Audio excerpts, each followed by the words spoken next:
the shimmering galaxy, a voice from the ages, so haunting in its song. These ancient stars would tell us our love must make us strong.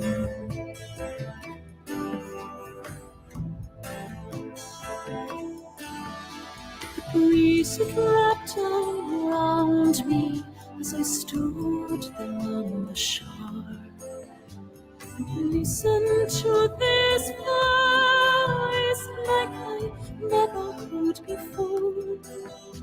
A battles they may find us, no choice may ours to be.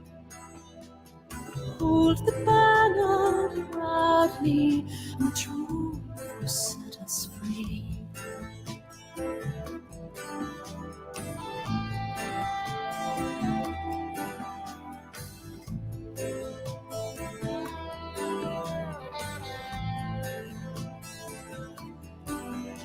My mind was called across the years for ages and to strive, and all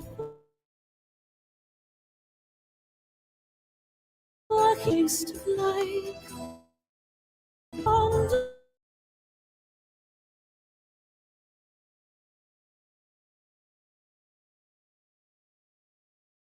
The stars above to find you once again.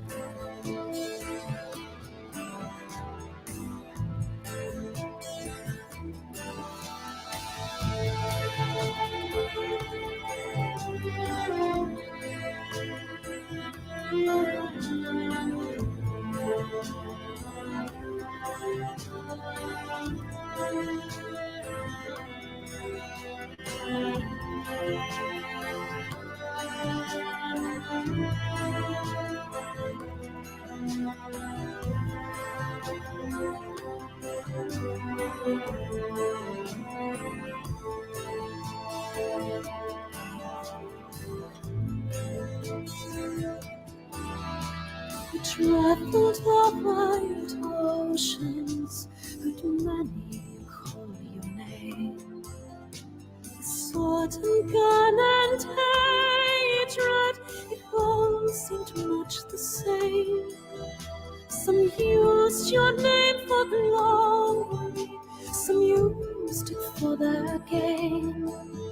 Yet when liberty lay wanting, no lives were lost in vain.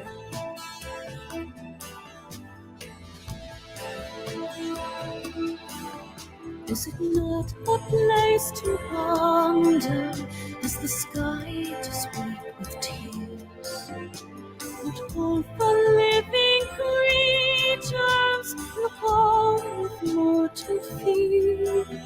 It is ours to hold the banner, it is ours to hold it long. It is ours to carry forward, our love must make us strong.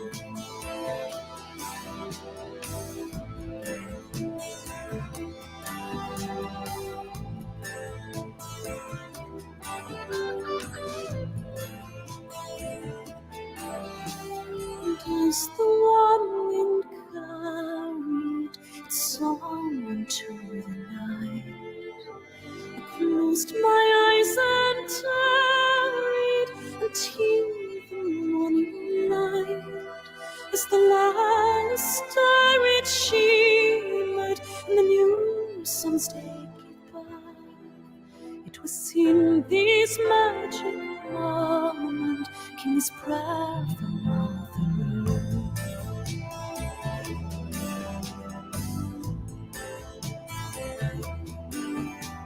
The moonlight it was dancing, the waves out on the sea. The stars of heaven hovered in a shimmering galaxy, and the voice from the ages so haunting in its song. Okay. love must make us strong. Shabbat Shalom. Shabbat Shalom, everyone. This is Hakham Melech ben Yaakov of the World Alliance of Qara'im, and welcome to the afternoon Karaite Torah Study. We are going to be dealing with Parshat Shemini. Let's see here. And we were in Leviticus chapter 10. We were speaking about Nadav and Avihu.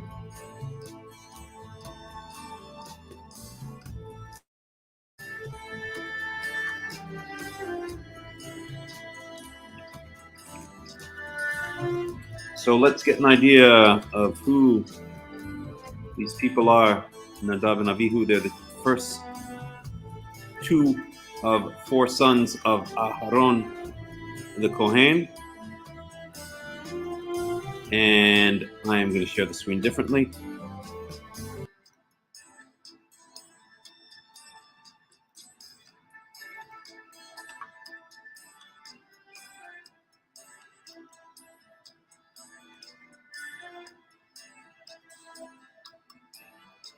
So there we go. Alrighty, so let's go to Rabbi Wikipedia, the best rabbi around, and find out what we can find out about Nadav and Avihu.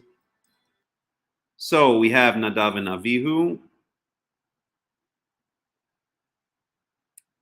the two oldest sons of Aaron. They offered a sacrifice with foreign fire before the Lord, and we could see this in Leviticus 10. It's called Ish Zara. And so what was this foreign fire? Well, they brought incense, Toret. They took a machat, or a machta. Sorry, it should be a machta, machat, machta. A censer, C-E-N-S-C-R, right? Fire holder. Basically one of those incense thingies you see if you go to like a Catholic church, right? Something along those lines. It's a mahta.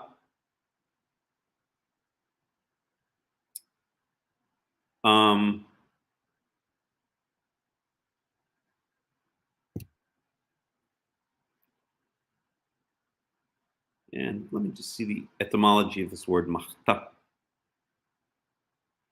Terror, destruction, rune.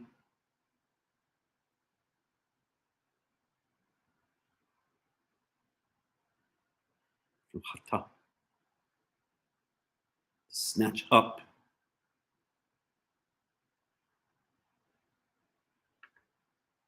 Psalm 52:5.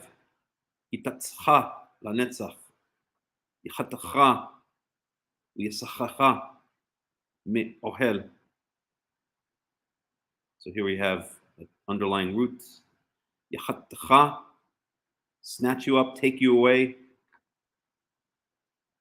So machta, I guess the idea, okay, well, they call it a snuff dish, right? Snuff means to eliminate, right? To snuff out. So I guess the idea is that the incense is snuffed out, is taken away from that dish. I never knew the etymology of the word. I just want to kind of clarify that. Let's look up the word snuff.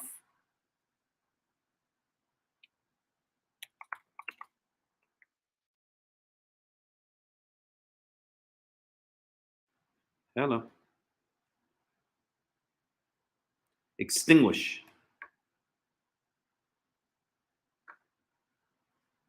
So then we have a machta, a snuff dish. So I guess the idea is that the incense that's put on the dish is eventually snuffed out, right? Or maybe the incense snuffs out the fire and then smolders.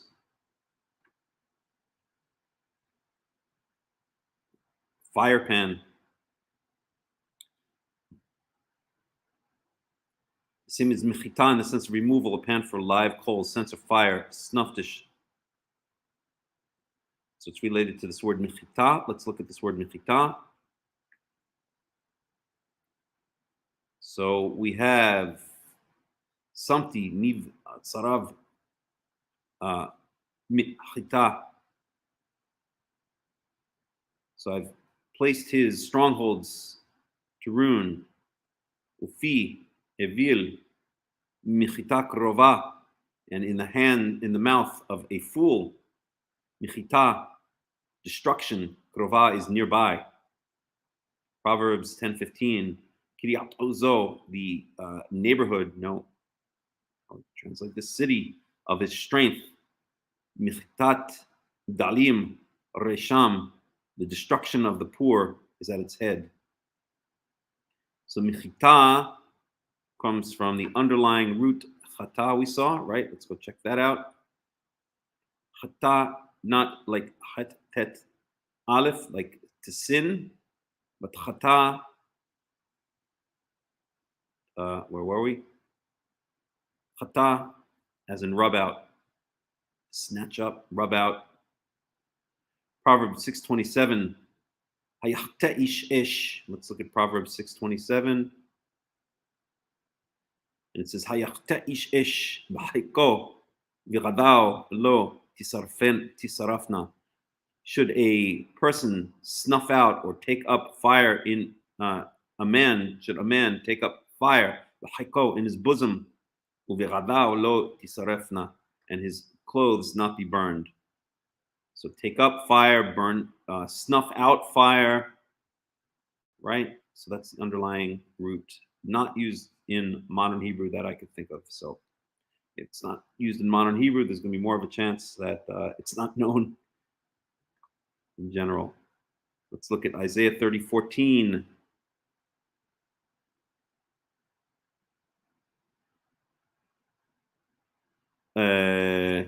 Shavra, Shever Nevel, Yotzrim, and Shavra,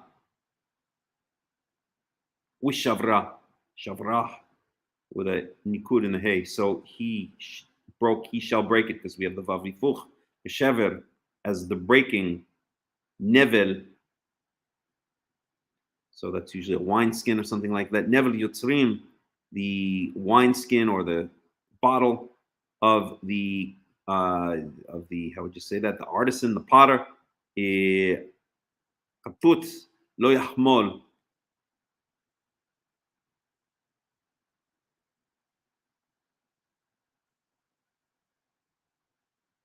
Nevel yotzrim kaput. So he shall break it as the breaking of a potter's wineskin is shattered. Lo yachmol, he shall not have mercy, or shall not spare. V'lo yimatzeh b'michtato hades, and he shall not find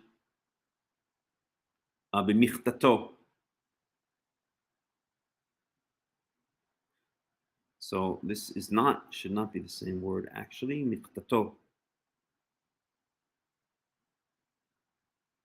It's probably from Makkah. Michtato. Hades. Lachtot, and here's the word. Lachtot ish mi yakud or lachsof mayim mi geve. So here's lachtot chata, right? And here it's translated as, let's see, to take fire from the hearth. Lachtot ish mi yakod. We saw this word we saw this root at least last Shabbat. Moked, usually translated as a hearth or a burning fire, right? Speaking about the burning fire on the altar. So lachtot ish mi yakud, to take fire from the hearth or the burning fire. Lachsof mayim mi geve, and to lachsof, to expose in modern Hebrew, but here withdraw water from the geve, is a like a cistern or something like that. Okay, so there we have it.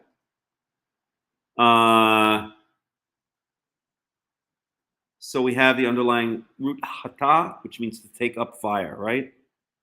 So that's what we have, and here we have machtat. Let's unwind a little bit.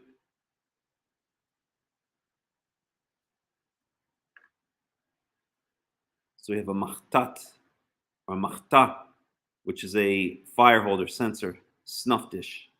So that's what a machtat is, machtat, or a machta, sorry. So, b'nei Aaron, Nadav, Avihu. So the two eldest sons of Aaron took fire in their censers, in their snuff dishes, wa'itnu bahen aish, and they, ish machtato, each person took his censer, wa'itnu bahen aish, and placed it on fire, or put fire into it, lighted it, wa'asimu aleha ketoret, and placed incense on it, wa yakrivu lifnei Yahweh, and they brought it before Yahweh, or they sacrificed it, or they brought it close to Yahweh. Ish zara. Well, what does that mean? Brought it close to Yahweh? Does it mean they put it on the incense altar? Remember, the incense altar is in the Kodesh area, the second inner sanctum, or does it mean they just held it on their pan and then came into the Ohel Moed, or came near the Ohel Moed? I guess it's not clear from here. Ish zara, but it's called foreign fire or strange fire, right? They were not supposed to do this. They were doing their own thing, and they thought they were being, generous. Like, oh wow, we want to bring God a gift. We want to show how loyal we are and how dedicated we are. But actually, they violated the Torah.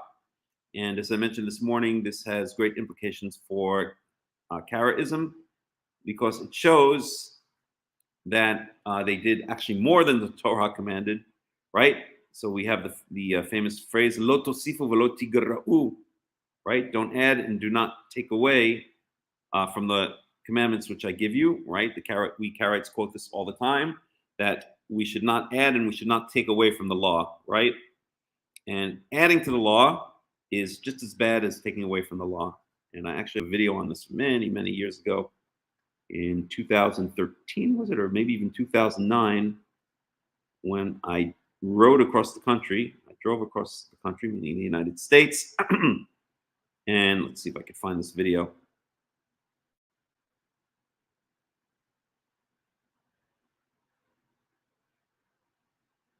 I should really start doing these shorter videos again. I think I will.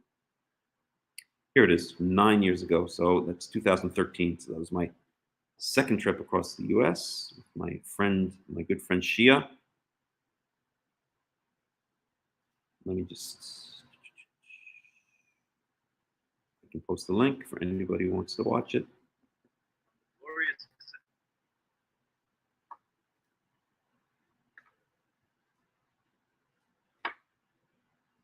So here's the link if anyone wants to go look it up. You're welcome to. And I speak about how adding to the Torah is just as bad, maybe even worse, than taking away from the Torah. Because when you add from the Torah, you think you're doing something extra, right? Here, Nadav and Avihu. And it's funny that the word Nadav comes from the underlying root Nadav, Nidava or Nadiv, which means to be generous, to give a free will offering, is a Nidava. They usually translate it as a free will offering. You're being generous, right? So here, Nadav and Avihu are basically giving a free will offering. They're kind of, they are giving something that God did not ask for. And they think, oh, wow, we're going above and beyond. God is really going to love us.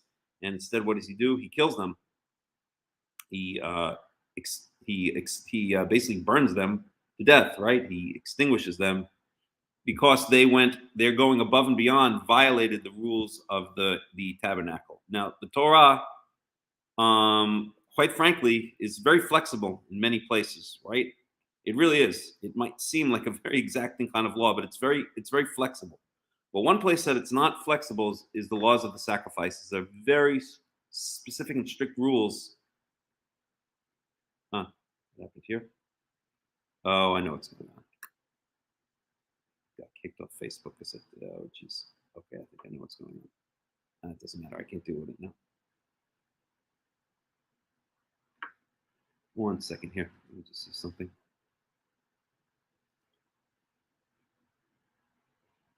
Sorry about this.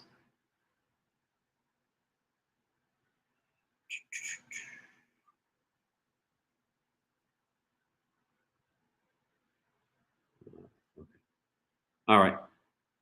It doesn't matter now. All right. Let me just try something again. Test.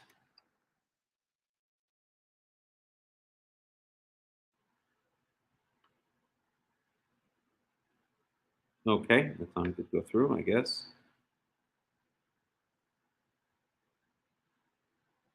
I think Facebook is upset that I use some music that is copyrighted music.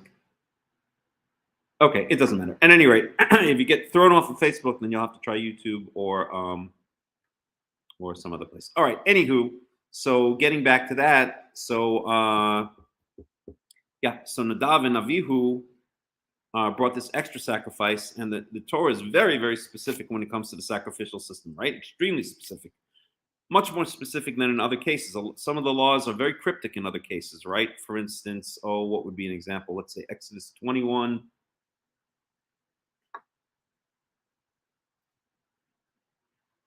See if I can find it.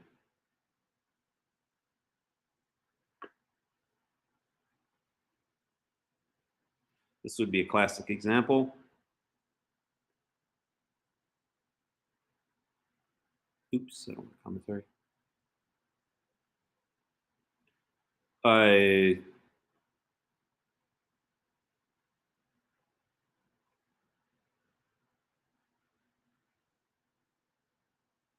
If people are fighting and hit a pregnant woman and she gives birth prematurely, but there is no serious injury, the offender must be fined whatever the woman's husband demands and the court allows. But if there's serious injury, you're to take life for life, eye for eye, tooth for tooth, hand for hand, foot for foot, etc.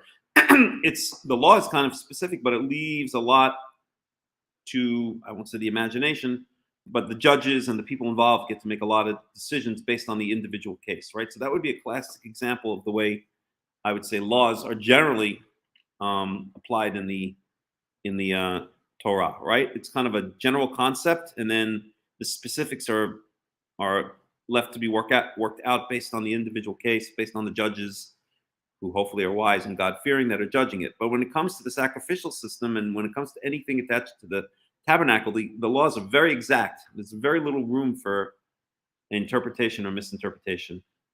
And that's what we see here. Let me just check one more thing. I'm sorry. I just want to make sure this video is up.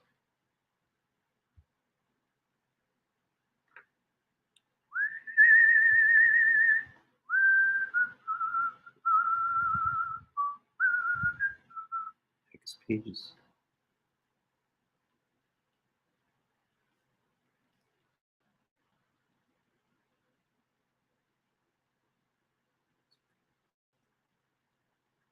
Just give me 1 second, please.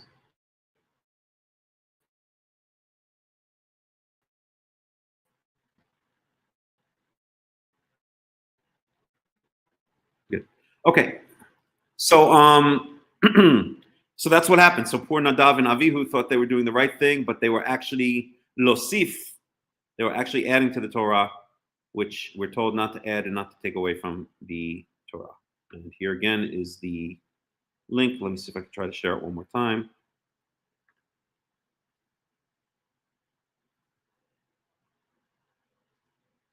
I don't think it actually went up.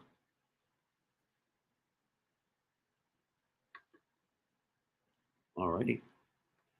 Okay, I guess that time it worked. Anywho, so that's the story with that. Let's go back to Rabbi Wikipedia and see what else we can glean out of this article.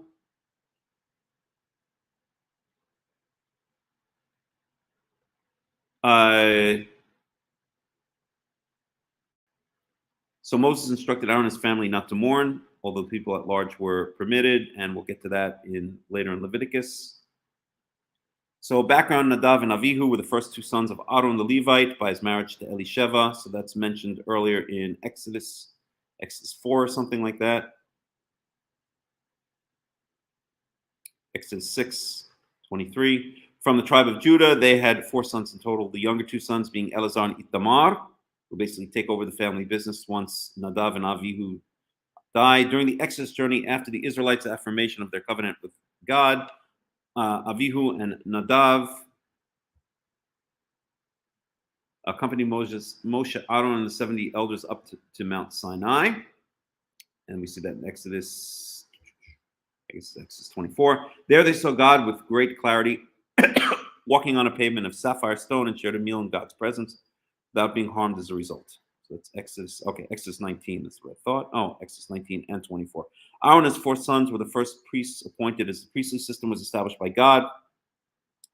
The Levites as a tribe were later ordained for the priestly service after answering a call to take the Lord's side after idolatry centered around the golden calf.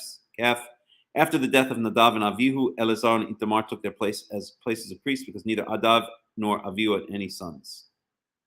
So in Exodus 30 and Leviticus, God outlines a proper sacrifice to him. Aaron, the chief priest, was to present all offerings representing himself and the people. And here we have, so this is later in the, this is Leviticus 9:7. You see it right here, as a matter of fact. So Leviticus 9:7 says,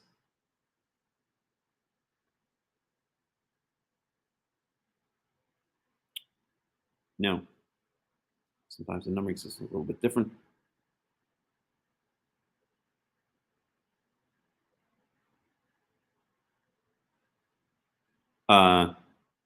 Where is this?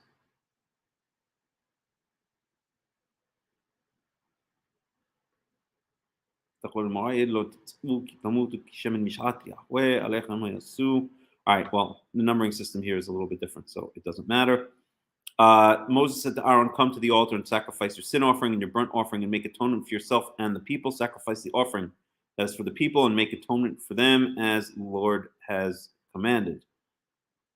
God would send his own fire to consume the sacrifice as a sign of his presence. We saw that in Leviticus chapter 9. Oh, chapter 9. We're in 10. That's what the problem is. Let's go back one. So 9:7. Wayomer Moshe el Aharon קרב אל המזבח ועשה את חטאתך ועולתך וכפר בעדך בעד העם ועשה את קורבן העם וכפר באדם כאשר ציווה יהוה. Is that the same verse they're quoting here? Yes.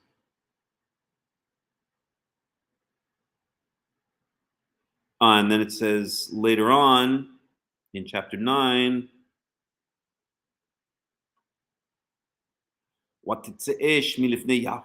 and fire came out from before Yahweh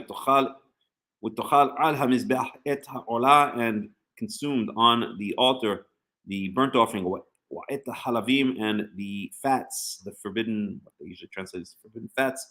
And the entire nation saw Yaronu, and they made noise or rejoiced, and they fell upon their faces.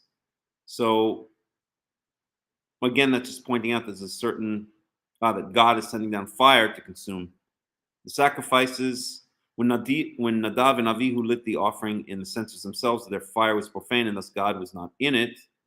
They prepared an incense offering upon kindling of their own, and not of the holy incense from the sacred bronze altar. Right. So they took incense on we saw the machta on the censer, but there is no mention anywhere in the Torah that the incense is supposed to be burned on a censer.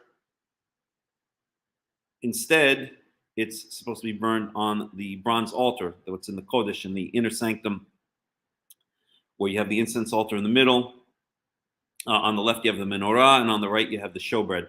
Right? This was seen as a foreign or unholy fire.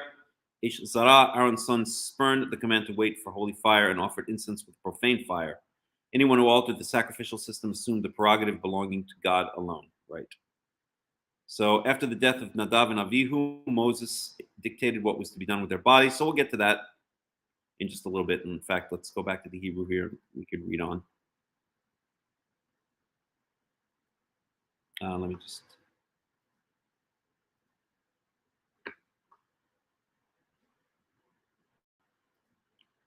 Oops. Okay.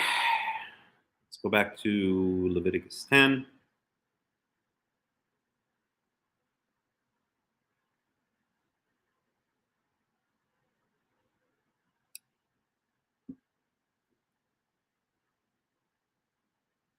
So we spoke about this sentence yesterday. So Moshe is basically kind of chastising Aaron with a poetic sentence.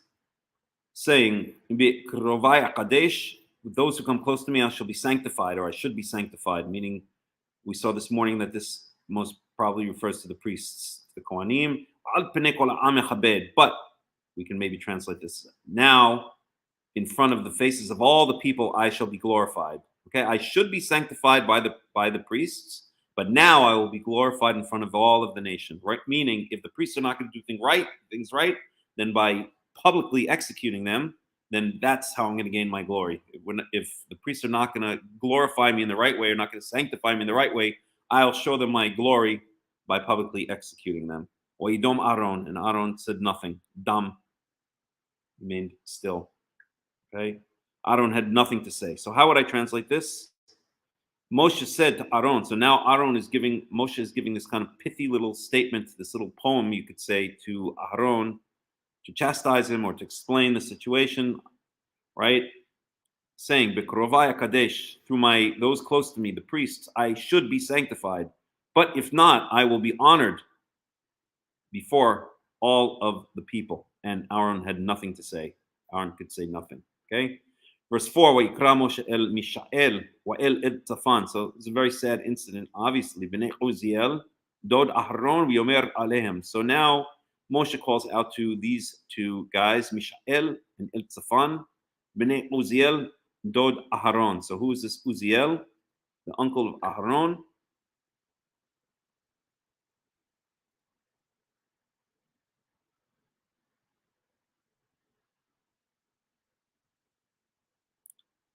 So in Exodus 6:22,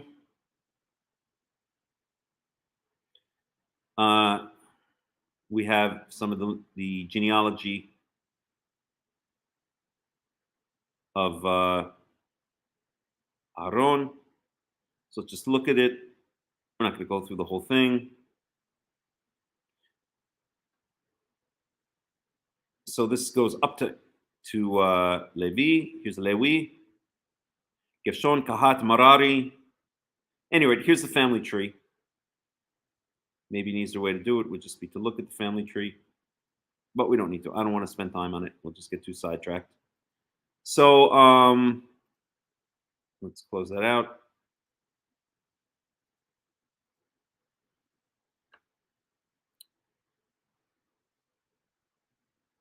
So the uncle of Aharon,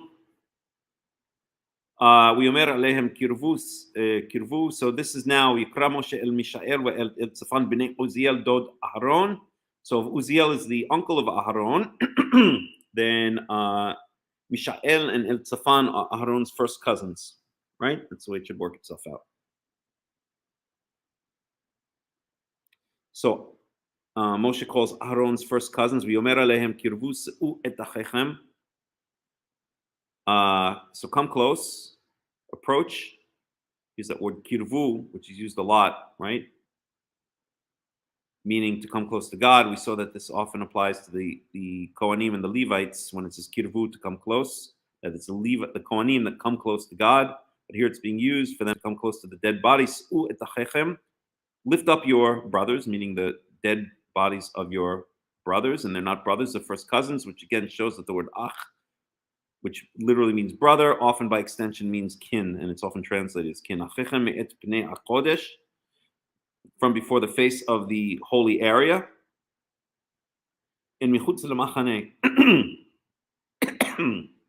So to outside the camp. So outside the camp, we saw it is a place where, well, their pure place outside the camp is where lots of stuff happens. So, for instance, we saw that each morning when the ashes that had burnt on the altar overnight are cleaned up, they're taken to a place outside the camp, to a pure place outside the camp. I believe also we saw the hatat, the sin offering, the parts of the sin offering that are not placed on the mizbeach are taken outside the camp and burned in a clear area, in a pure area. So there's an area outside the camp it's not the altar or anything like that, but it's a place outside the camp where holy things are left or burnt, or in this case buried. So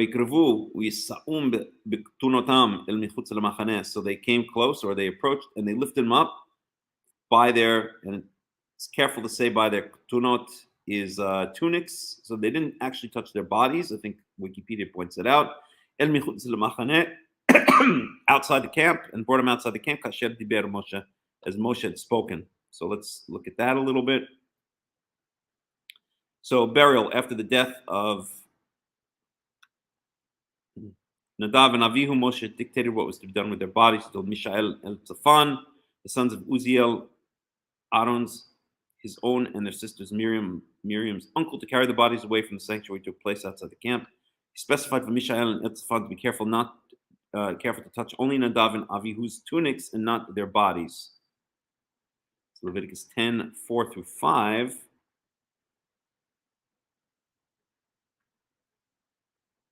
Well, it doesn't say that explicitly, but it's implied.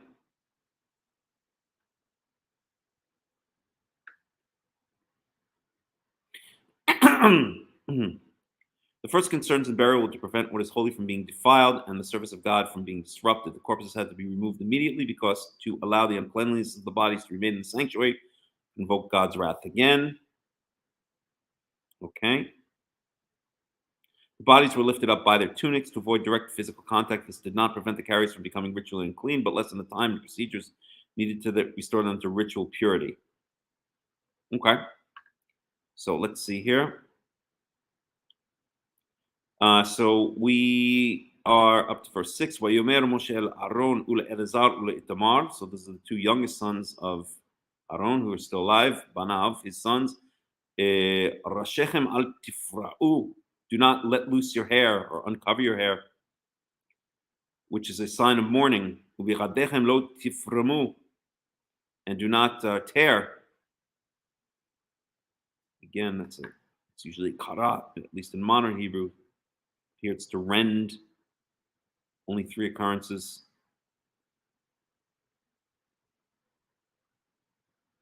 But again, that's another sign of mourning.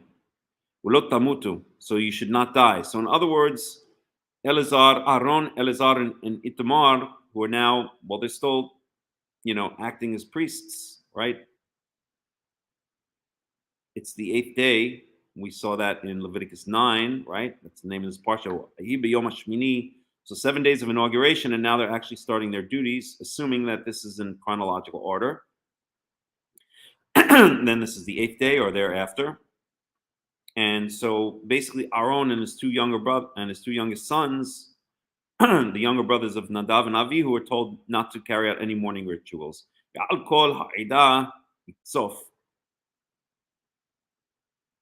So if you do carry out mourning rituals, meaning if you abandon your duties now, even though your 2 older brothers died, or in the case of Aaron, his 2 oldest sons, so it's a horrible tragedy for Aaron, you will die, meaning Aaron and his sons will die because they're in the middle of the priestly services. And God will become angry with all the congregation. But your brothers, Kol Beit Yisrael, all the house of Israel, okay, so everyone else, all of the the children of Israel can mourn or can cry. It says Yivku, but it means mourn. And again, Achechem, the word brother here is used, ach, but by extension, it means in this case all of the children of Israel, again showing that ach doesn't usually mean brother, or often doesn't mean brother, it just means kin. Yivku et asrefa shef saraf Yahweh. So they will mourn over the destruction by fire, I guess you could say, the burning, which Yehovah burnt with, or that Yehovah burnt, okay, meaning the death of Nadav and Avihu. So Aaron and his 2 youngest sons are told not to mourn, not to carry out any mourning rituals, but instead all of Israel will mourn for the death of Nadav and Avihu. And do not go outside from the tent of meeting. Remember, for 7 days, they were supposed to stay in the tent of meeting. We saw that in Leviticus 8, the end of Leviticus 8. So maybe this takes place within those 7 days, because the Torah is not always chronological. Pen tamutu, lest you die, ki shemen mishhat Yahweh alechem, because the anointing oil of God is upon you. V'yasuk dvar Moshe, and so they did as Moshe spoke. So it's a pretty tragic, horrible thing. Shabbat Shalom, Ben and Ariella and Ben. So it's a horrible, tragic thing what happened here. Let's look at some of the commentaries and see what we can make of it. So, oh, God. So again, this is Robert Alter. I always like to start with him. Now, the elaborate system of sacrificial regulations. So this is the first verse of Leviticus 10. Capped by the rites of installation is completed. We are reminded what a dangerous business the cult is by the catastrophe that befalls two sons of Aaron when they violate cultic procedure. Right. The procedure is very precise. Okay. The building of the tabernacle is very precise. Right. Even though it is described in detail, we're also told that Moshe was shown exactly what the tabernacle should look like when he was up on Mount Sinai. This is one of the two narrative episodes in Leviticus.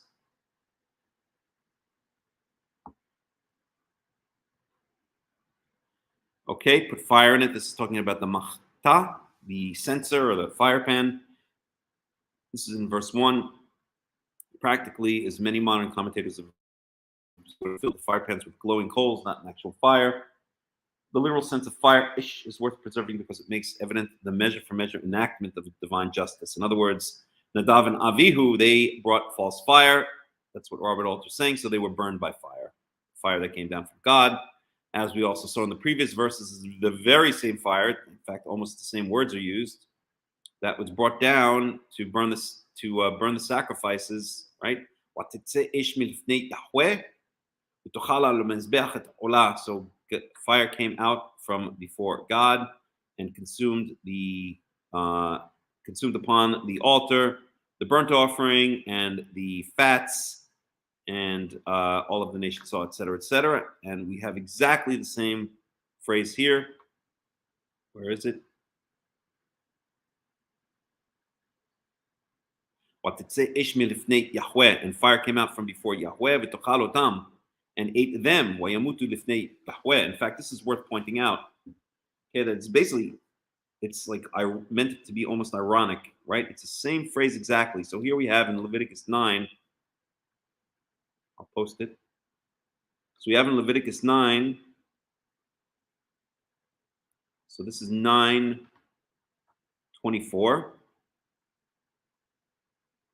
I can grab it. So it's Leviticus 9:24.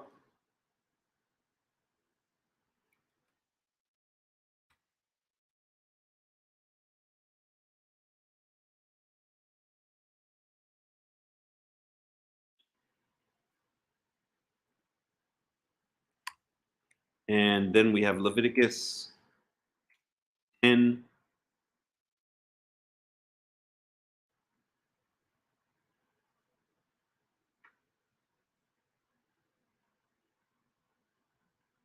Leviticus 10:2.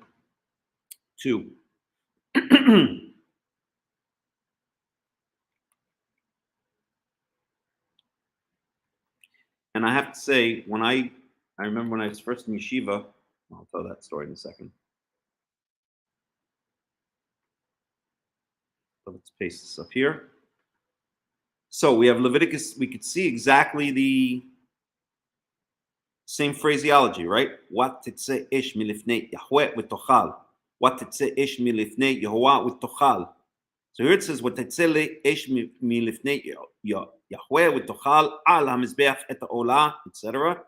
And fire came out from before Yahweh and consumed upon the altar the burnt offering, etc. And here it says, and out came fire from Yahweh and consumed them.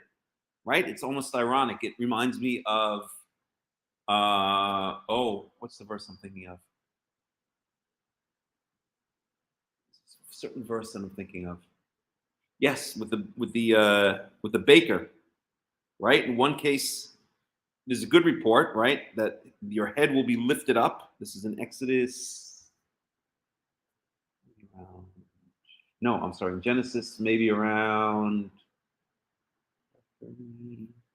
34, something like that. Approximately the story of Joseph when he's taken down to Egypt. and both the baker and the wine bearer and the wine cup bearer have a dream, and then Joseph interprets the dream, and for the wine bearer he says, "Your head shall be lifted up, and you shall be returned to your station, bringing wine to Pharaoh." And then the baker comes along with his dream and says, "Your head shall be lifted up off of you, and you shall be hanged on a tree." Right.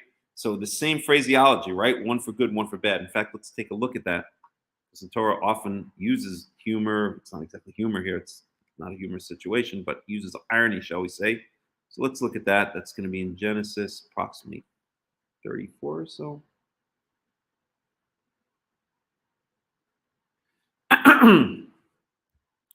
It's Dinah, so it's after this. 7. It's after this. 39. It's after this. 40. There we go. So the cupbearer and the baker. So we know they both had dreams. And here's the interpretation of the dreams. Let's go to the Hebrew. So it's 40:12.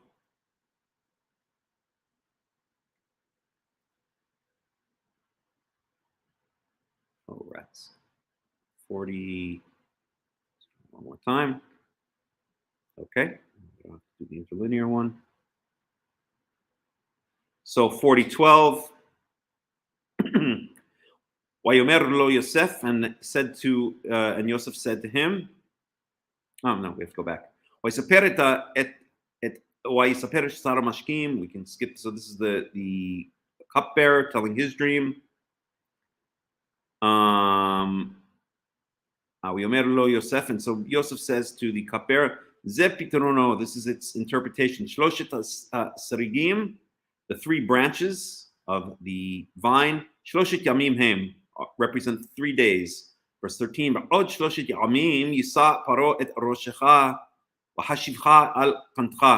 in 3 days, Paro shall lift up your head, figuratively. She'll take your chin and lift it up like that.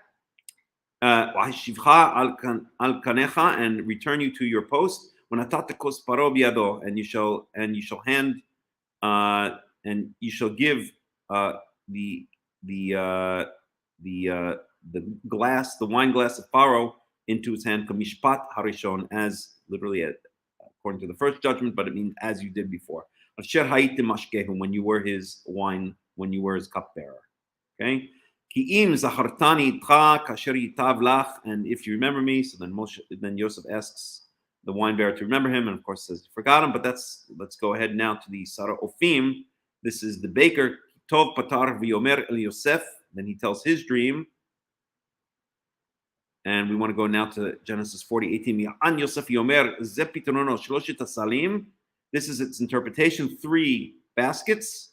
Shloshit yamim hem represent 3 days, just as the 3 branches of the vine for the cupbearer represented 3 days. So here the 3 baskets represent 3 days.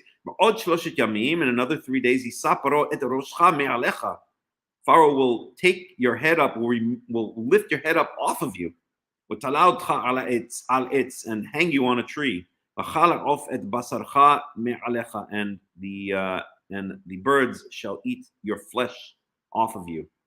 Okay, so we have it just reminds me of Nadav and Avihu, right? Because we have here in verse 13, this is Genesis 40:13.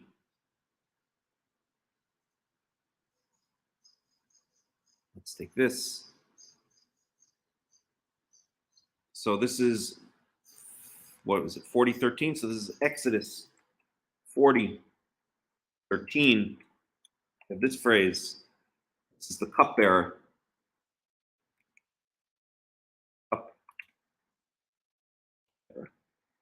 And then in Exodus 40:18, this is the baker. Nothing about the candlestick maker. In Exodus 40:18, we have Ya'an Yosef, Yomer Zepitono, Shloshet Asalim, Shloshet Yamim, Ba'od Shloshet Yamim. We'll start here. 'Isaparot Shcha me'alecha v'talotcha ala'etz.' So let's grab that. Let me just make sure that was 18, 19 actually.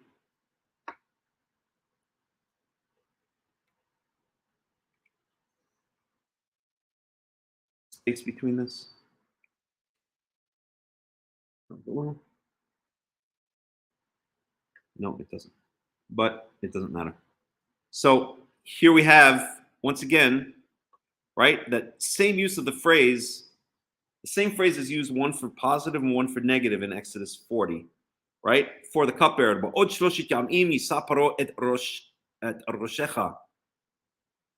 Okay? In another 3 days, Pharaoh will lift up your head and return you to your position, to your post.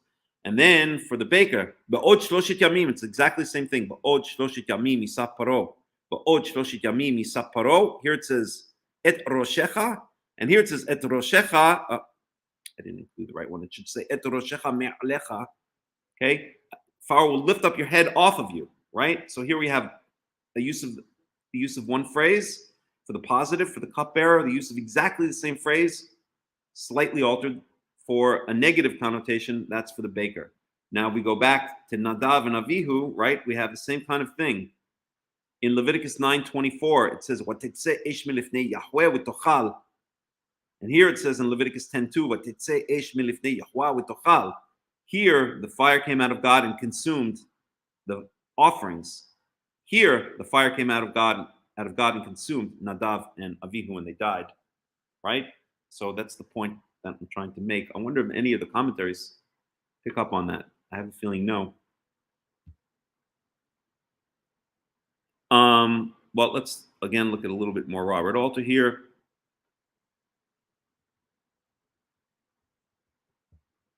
So he's making grammatical sense upon it.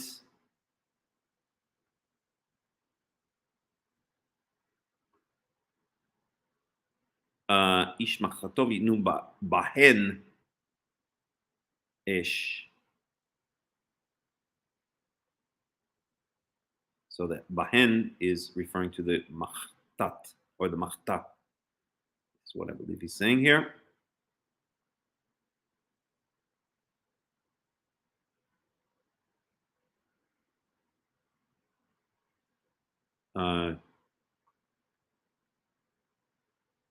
All right. Anyway, the adjective zara, alien, strange, as in stranger or unfit, indicates in cultic context a substance or person not consecrated for entrance or use in the sacred precinct. Hence, Jacob Milgram's translation, unauthorized.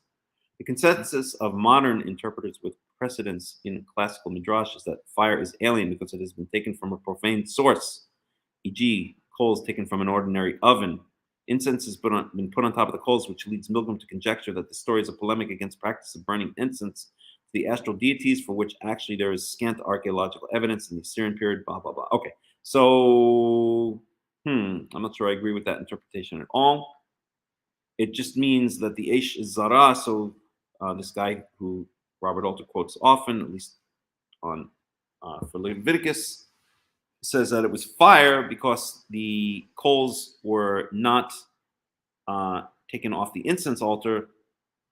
They were just ordinary coals. But I don't think that's the reason it's called Eish Zara. I think the reason it's called Eish Zara is because it's not prescribed anywhere by God to do this. Okay. And yes, zar in the context of the tabernacle means something that is outside of the cultic rules, outside of the rules of the specific rules of the cult that we've seen so far in Leviticus, right? Specifically, Leviticus 1-7. Okay, well, actually, even before, but in Leviticus in chapters 1-7. So, let's get rid of this. There's a phrase, now I have to remember where it is. Let's see. I don't think it's going to work if I do a search. The Hebrew search never works. But we can try.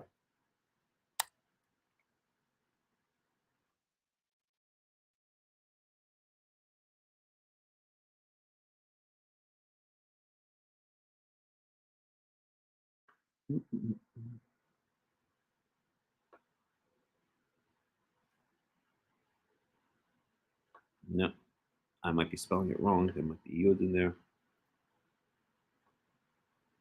Well, when we come across it, we'll come across it. I don't remember where it is offhand. I'm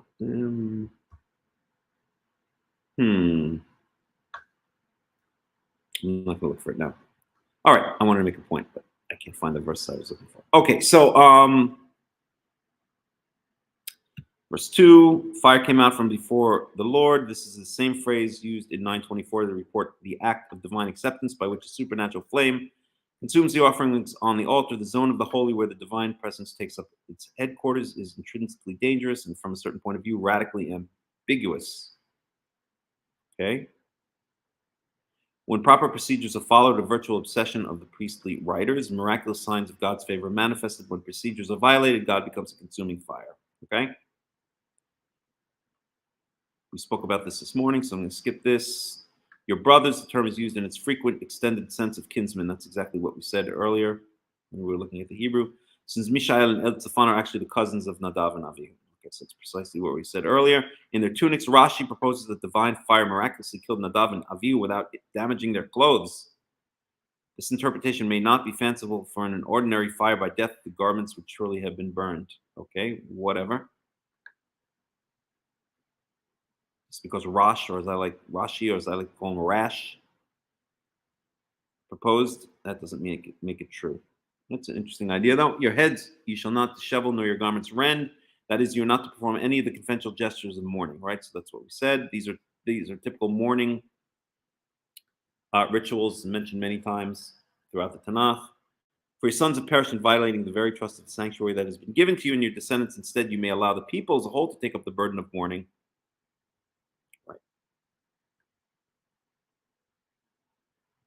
Okay, strong drink. Okay, and now we get up to the next part.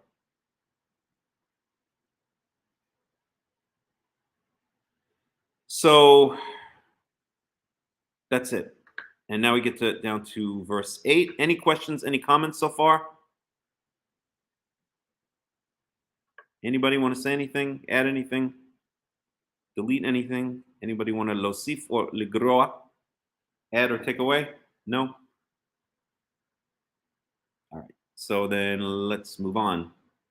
So verse 8, وَيِدَبَرْ يَحْوَيْ لِأَرْون لِمُور. So God said, Yahweh said to Aaron, saying, Yayin وَشَخَر al tesht ata uvanecha itach v'voachem al ohel moed. So now we have restrictions, right? So wine and shechar. Shechar is usually understood as just liquor, hard liquor, alcoholic beverages.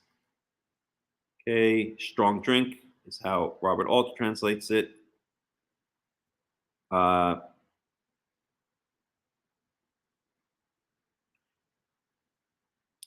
And Everett Fox translates it as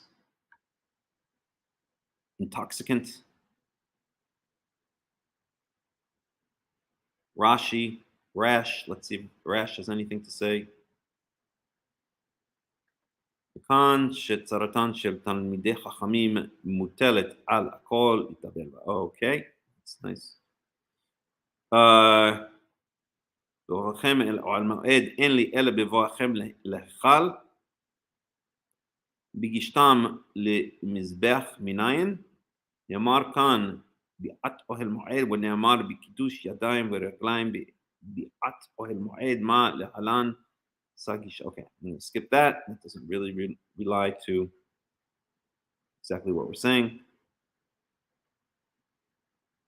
Let's look at Ibn Ezra.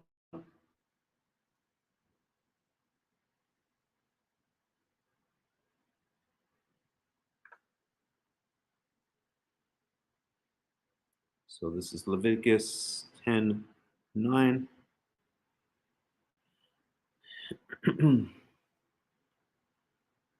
Shechar.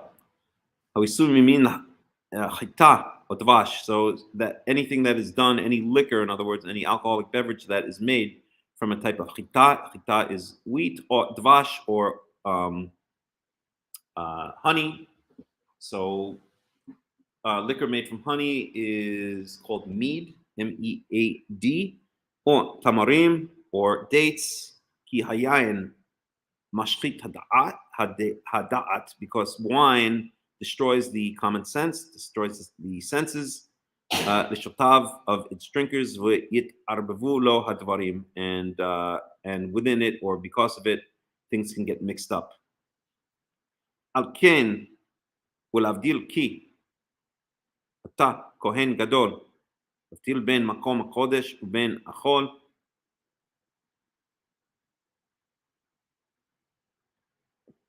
כן, להבדיל כי אתה, to distinguish between the holy and the unholy, because you're the Kohen Gadol, you're the big kahuna.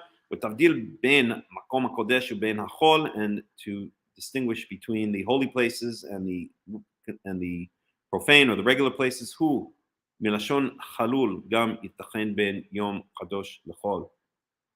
And this is from the what is chol is from the root meaning chalul, empty or hollow. Chilul, profane, sorry. Gam itachen ben yom kodesh lechol. And also perhaps it's Ibn Ezra is speaking about the difference between a holy day and a common day. I don't agree with that. Okay, but there's the Ibn Ezra. So what do we have to add here? Well, he's just saying that shechar means, I guess, other types of strong drink made from things like wheat or honey or dates. And then he goes on to say the obvious, that when you drink liquor, then it messes with your ability to discern, which is explicit here anyway. Okay, so shechar, according to the Ibn Ezra, means other types of fermented or alcoholic beverages. Okay, so yain v'shechar ad tesht, wine and liquor do not drink. Ata uvanecha, you and your sons. Itach bevorchem el ohel moed v'lo tamutu chokat olam ledorotechem, so that you should not die when you come into the tent of meeting.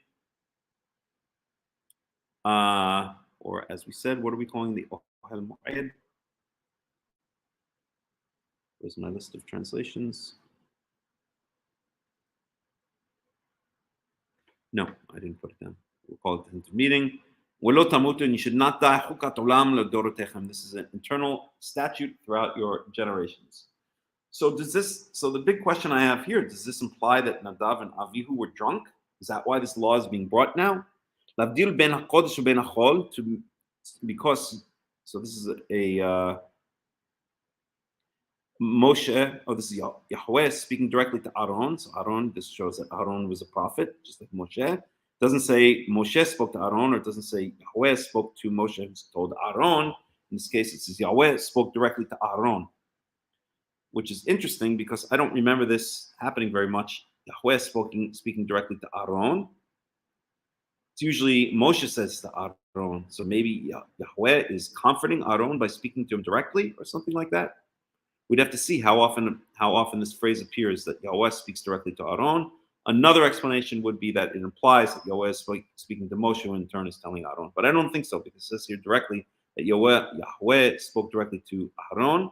At any rate, and telling him basically not to get drunk when you're in service, because you have to distinguish. You're the one who's in charge of the sacrificial system. You and your sons are in charge of the sacrificial system, and you have to be able to do this accurately, to distinguish between what is holy and what is not holy.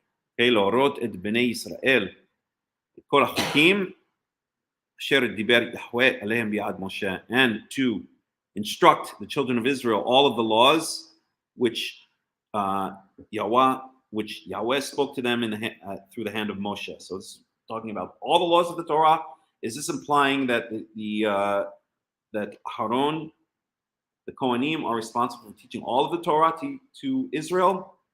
I don't think so. I think it's speaking specifically about the laws. The context here is the laws applying to the the sacrificial system, to dealing with the tabernacle. So I don't think it's a general statement. Really, Aaron and his sons and the tribe of Levi in general, their province is the sacrifices, the tabernacle, etc. So a big question I have is, why would this law be brought now, not to carry on the service drunk? Does this imply that Nadav and Avihu were somehow drunk? Well, let's see if any of the commentaries happen to say that.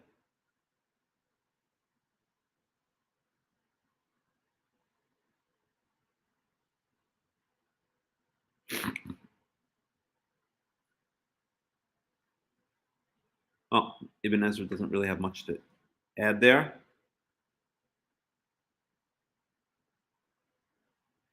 And then this one skips to 17. Let's look here at some of the commentaries, some of our other commentaries that we've been taking a look at. Comments. And we want this on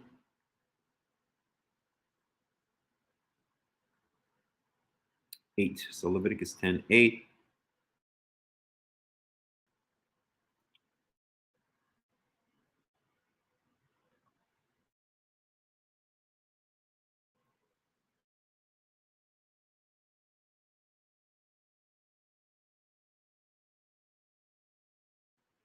Yeah. So it's interesting. This commentary picks up on exactly what I said here. To comfort him, therefore, as well as to restore the prestige of the sacred office in the eyes of the people who had witnessed the disobedience and punishment of the spiritual functionaries of the Lord, who hitherto made all such communications to Moshe, now honors Aaron with speaking to him immediately or directly. That's exactly what we said, right? So that commentator is picking up on it also. Deber Yahweh el Aharon, right? Yahweh in verse 8 is speaking directly to Aharon. Okay, let's see what else we can get out of this. Okay, it's meaningless.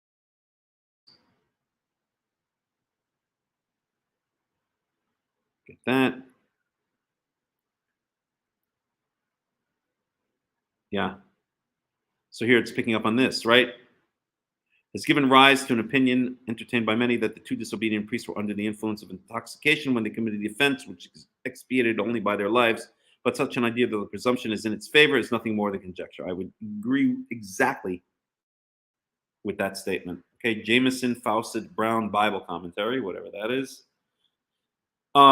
So it might imply, right, that Nadav and Avihu were drunk when they brought in the fire, and that's why the law is being brought now. But that's merely conjecture. I would agree wholeheartedly with the statement right here.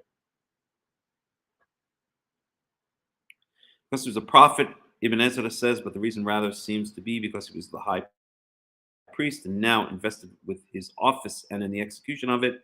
And therefore, the following law respecting the priest drinking of wine was giving, some say, as the same writer observes that God spake to him by Moses, but it rather seems that he spoke to Aaron immediately. So we mentioned this, that when it says that God spoke to Aaron, it really means he spoke to Moses, and then Moses told Aaron, right? But rather it seems he spoke to Aaron immediately. So it's exactly what we said, what I was saying before. Exactly, as a matter of fact, I agree with this statement exactly 100%. The order was delivered to him as a reward for silence and to do honor to him on that account. I think it's exactly what I said as well, right? That this was God's way of comforting Aaron, or showing that he's still with him, or showing that he still loves him, or honoring him. So that's exactly what we said. Okay, interesting commentaries. Should we look at one or two more?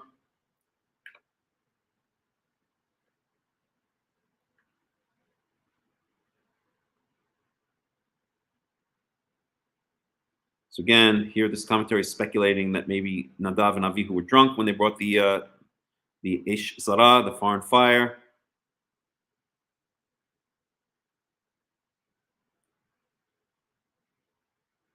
Shechar was an intoxicating drink made of barley and dates or honey. Hol, profane, common, is a wider or more comprehensive notion than tameh. Unclean, everything was common which was not fitted for the sanctuary, even what was allowable for daily use and enjoyment, and therefore was to be regarded as clean. Right. So this commentator says the same thing. We might presume that Nadav and Avihu were drunk, but we can't definitively say so from the text.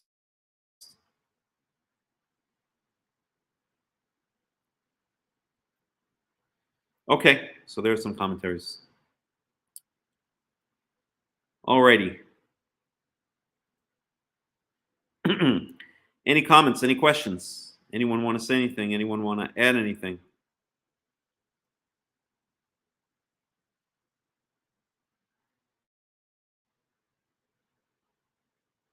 Yeah, interesting that the tunics. So Ariella says, interesting that the tunics were intact. The fire from Yahweh is apparently a different type of fire. Maybe that's what one of the commentators we read said. Proximity of the council of Yahweh to the event shows a connection, in my opinion. Again, I agree it's a possibility, but it's certainly not explicit in the text. We don't know for sure. We can speculate that that was the case, but it certainly doesn't say so directly. Alrighty. Verse 12, Yidaber Moshe el Aharon ve el Elazar ve el Itamar. So Moshe spoke to, now notice it's Moshe speaking to Aaron, Elazar, and Itamar. Whereas here it was Yahweh speaking directly to Aaron. בניו הנותרים קחו את המנחה הנותרת מאישי יהוה ויאכלוה. So now he's commanding Aaron and Elazar and Itamar to eat the mincha, the grain offering. מצות אצל המזבח כי קדוש קדשים הוא, he.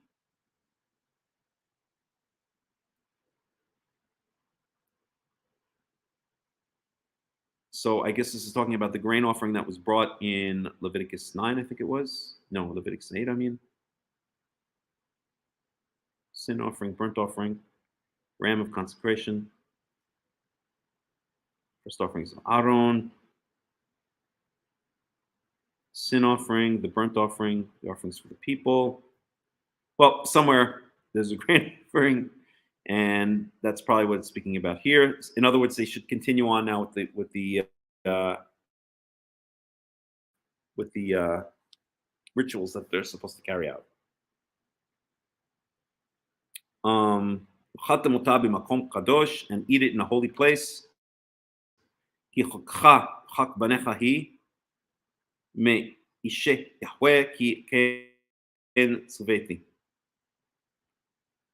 Because this is literally your law, and the law of your sons, but it really means the law that states the portion, your portion, I would translate this is, and the portion of your sons from the fire offerings of Yahweh, because so I have been commanded. So Moshe is basically saying to eat the rest of the grain offerings. hazeh tnufa ואת שוק התרומה תאכלו במקום טהור אתה ובניך ובנותיך איתך כי חוקך וחוק בניך ניתנו מזבחי שלמי בני ישראל. So I think this is just a general statement about what should be done with the grain offerings and where they should be eaten. So let's look at this again. So the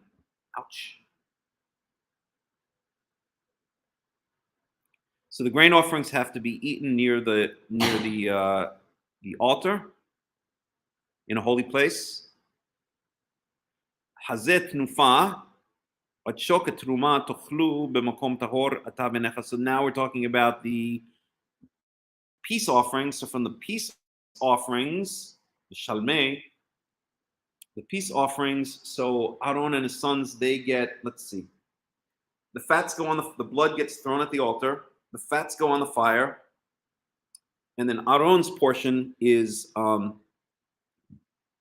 shok, the thigh, and the breast. The thigh and the breast, that's the portion that belongs to Aaron and his sons. I think that's in Leviticus 7, if I'm not mistaken. Al Ishe Halavim, on the fire offerings of the fats. Yaviu Lanif Tnufa Lifnei Yahweh, Wahaya Lacha Ulavenecha Itach, Lechok Olam Kashet Tziva Yahweh.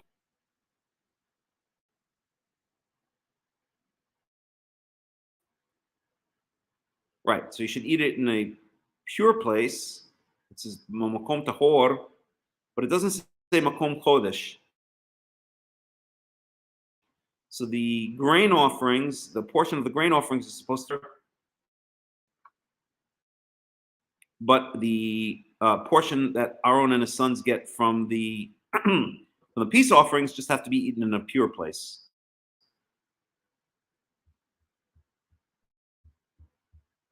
So not necessarily next to the altar, or maybe not even necessarily within the courtyard of the Ohel Moed at all. שוק תרומה וחזה תנופה על אישי חלבים יביאו להניף תנופה לפני יהוה והיה לך לבניך איתך לחוק עולם יצא ציוות יהוה. Okay? Let's get a little commentary on that.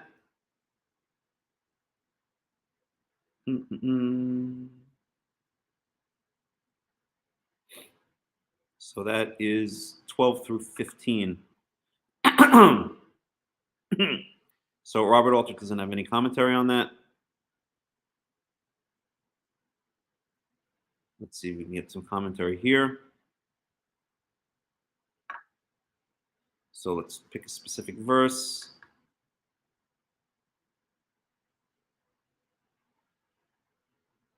Verse 13. So let's go to Leviticus 10:13.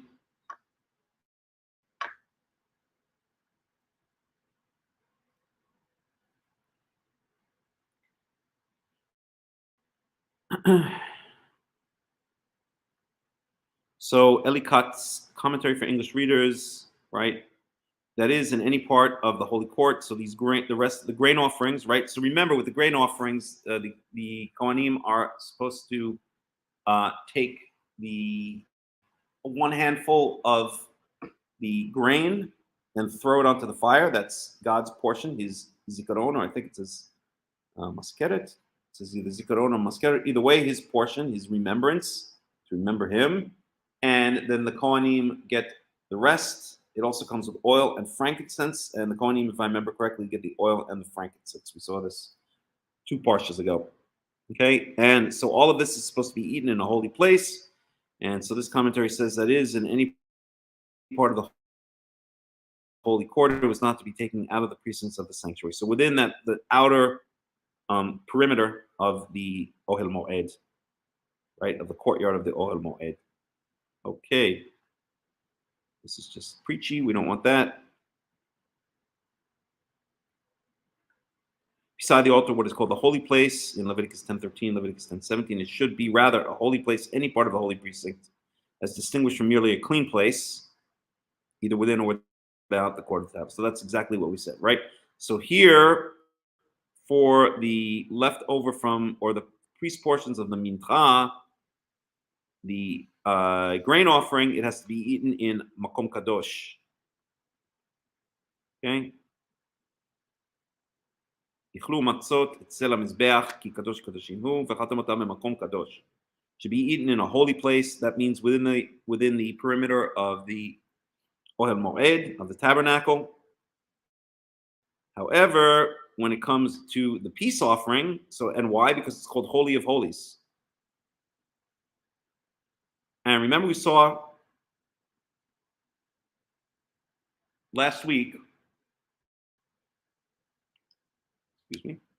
Remember, we saw last week that anything that's called Holy of Holies can depart or can impart holiness onto another object. And we saw that this is the verse that Ariella had brought us in, what was it? Haggai, Habakkuk. I can't remember where it was now. Is that Haggai? I think it was Haggai, right?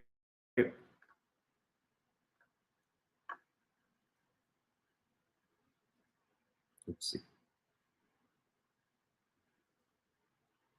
Oops.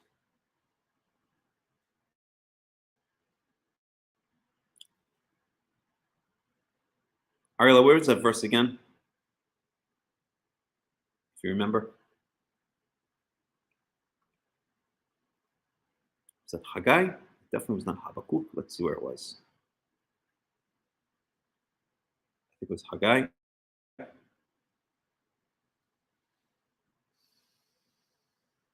Oh my. Is it one?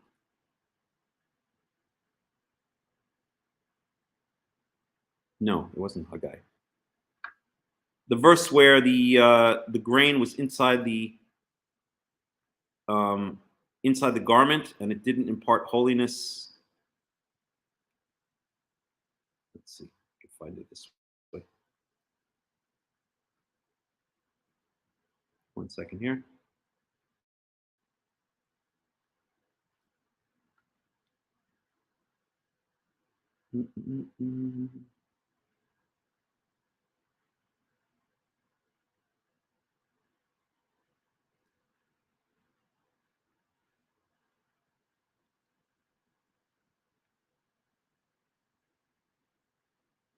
Haggai 2:12. So this is a verse that Ariella pointed out last week and wrote in her blog. right? Haggai 2:12. So in Haggai 2:12, we saw that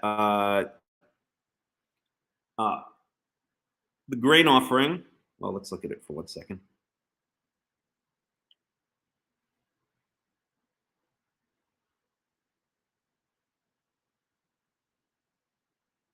Almost Obadiah.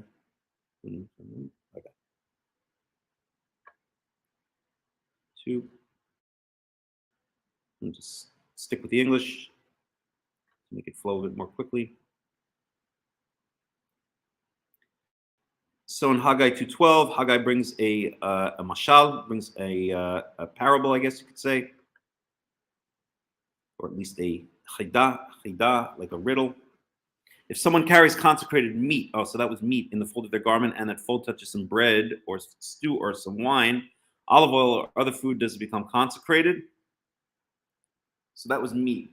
That was not grain. But we saw that the meat was kodesh kodeshim.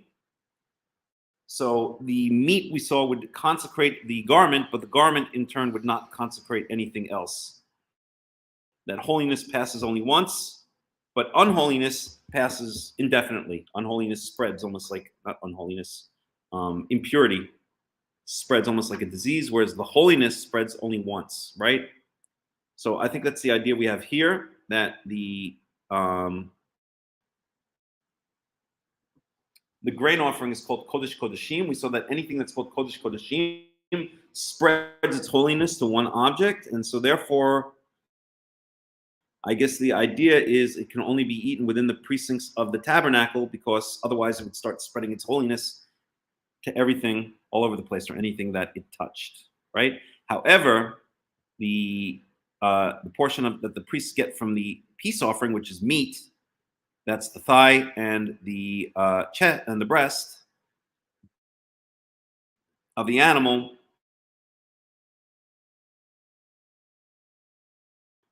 after it's waved or elevated, right? After it's outside the precincts of the tabernacle, but it has to be eaten in a pure place. So the grain offering has to be eaten in a holy place. Kodesh, not considered holy of holies. It's maybe just considered holy, but it doesn't impart holiness, doesn't impart kedusha. Can be eaten anywhere as long as it's a pure place. I guess in a place where there's no ritual impurity present. So these are kind of general laws of where various sacrifices should be eaten. Verse 16, hatat darash. So what is se'ir? Did we add that to our list here? We were doing animal terms this morning. We have se'ir, right? It's a baby, it's a kid. So it's a baby goat, is a se'ir, right? So we're trying to, right? There's so many of these animal terms that we have, especially related to the sacrificial system, but throughout the entire Tanakh, sometimes it's hard to keep tabs on them. So started making this list. Egel, bakar, ayel, se'ir, ez, keves, shor, we have so far. So se'ir is a baby, male or female goat, right? So a se'ir, a chatat, so this is the baby goat this is the sin offering. Darash Moshe wahine saraf saraf vayitzof al Elazar al Itamar b'nei Aaron hanotarim lemor. Okay. So now they're supposed to bring. So now we're talking about. Now we're back to the narrative of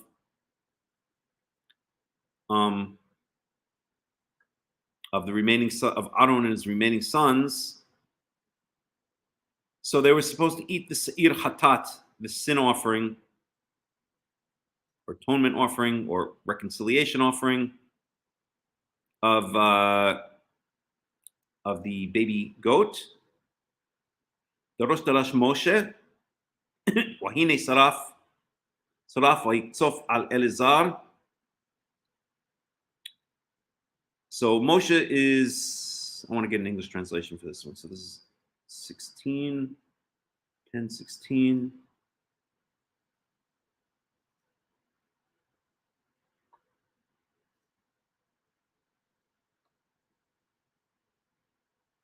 So the NIV here says, right, so when he inquired about the goat offering and found that it had been burnt up, he was angry with Elazar and blah, blah, blah.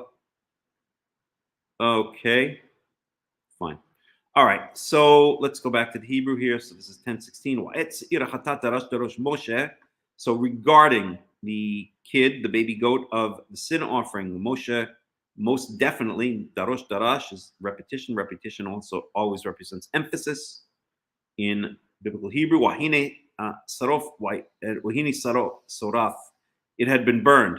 So Moshe is asking Aaron, why did you burn the uh, the uh, the sin offering that you're supposed to bring? وَيِتْصَفْ al Elazar al Itamar b'nei Aaron hanotarim lemor.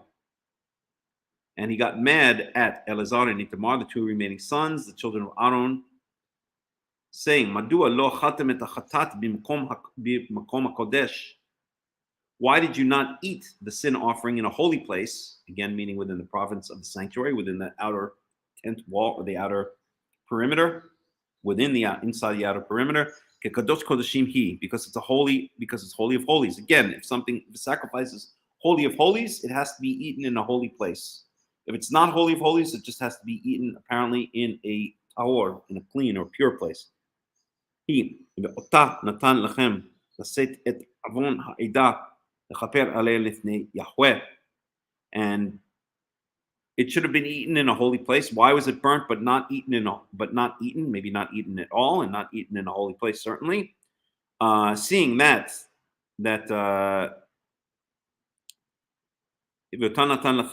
because it had been given, he gave it to you, meaning God gave it to you to bear the sins of the entire congregation, the witnessing community. We're calling the Edah lechaper aleim, and to atone for them lifnei Yahweh, before God. Hedlo huva et dama el hakodesh pnima achol tochlu ota b'kodesh kasher tziveta. Hen lo huva el et dama el hakodesh. Its blood had not been brought into a holy area inside.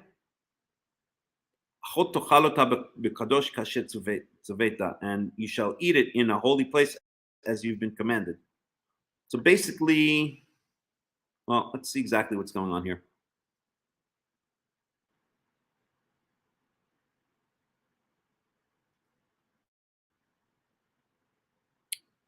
Let's get a little translation. Why did you not eat the offense offering in a holy place? For it is holy of holies, and this did he give you to bear off the guilt of the community, to atone for them before the Lord. Look, its blood was not brought within the sacred precinct. You shall surely eat it in the sacred precinct as I have charged.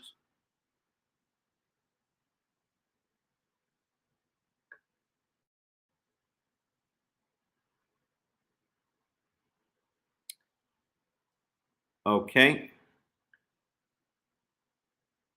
וידבר אהרון אל משה, and Aaron said to Moshe, הן היום הקריבו את חטאתם ואת עולתם לפני יהוה, ותקרנה אותי כאלה, ואכלתי חטאת היום, היטיב בעיני יהוה. And Aaron answers Moshe, הן היום הקריבו את חטאתם ואת עולתם. Behold, today they sacrificed or brought close their sin offering and their burnt offering lifnei Yahweh, before Yahweh, with tikrana oti ke'ele, and they called me to these things. Ve'achati chatat ayom hayta be'nei Yahweh. So basically, if the priests, if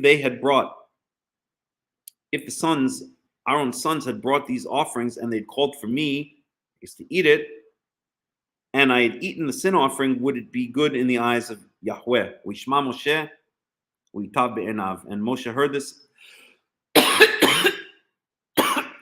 and it was good in his eyes. In other words, he understood Aaron's explanation. This is a little bit difficult to understand what's going on here, but I think what's going on is that Aaron and his remaining sons were supposed to eat this sin offering, but they didn't. And then Moshe got mad at them, and then Aaron says, if we'd eaten it based on what had just happened, meaning his two eldest sons had died, would that have been good in the eyes of God? In other words, maybe Aaron is saying, would I have been able to properly perform my duties, or how can you expect me to eat the sin offering, seeing as what just happened to me, that my two sons were put to death by God? It's a little bit confusing. I'd like to get some commentary on this. So let's see what we can get out of this. One common understanding of these words is that he is, after all, mourning for his son. So how could the Lord expect him to eat his fixed portion of the offering or to eat it all? Fasting being a practice of mourning, Milgram rejects this possibility because he notes that Aaron has been enjoined not to mourn. He proposes instead that the deaths of the two sons have contaminated the altar, transforming the offense offering into its archaic manifestation, in which its detergent function was too potent to allow for human consumption. That explanation seems unduly complicated, and it is entirely possible that Aaron has been forbidden to engage in any public gesture of mourning, disheveling one's hair, tearing one's garments, but is still permitted this mourner's act of abstention. Such a reading makes the exchange here between Aaron and Moses more personally poignant. The grieving father asked his own brother whether God could really expect him to constrain himself to ingest meat in this moment of grief, and Moses concedes that Aaron is right. I agree with that explanation completely. Well, if we look at it again, well, let's get some other commentaries. Alrighty, so that's 10.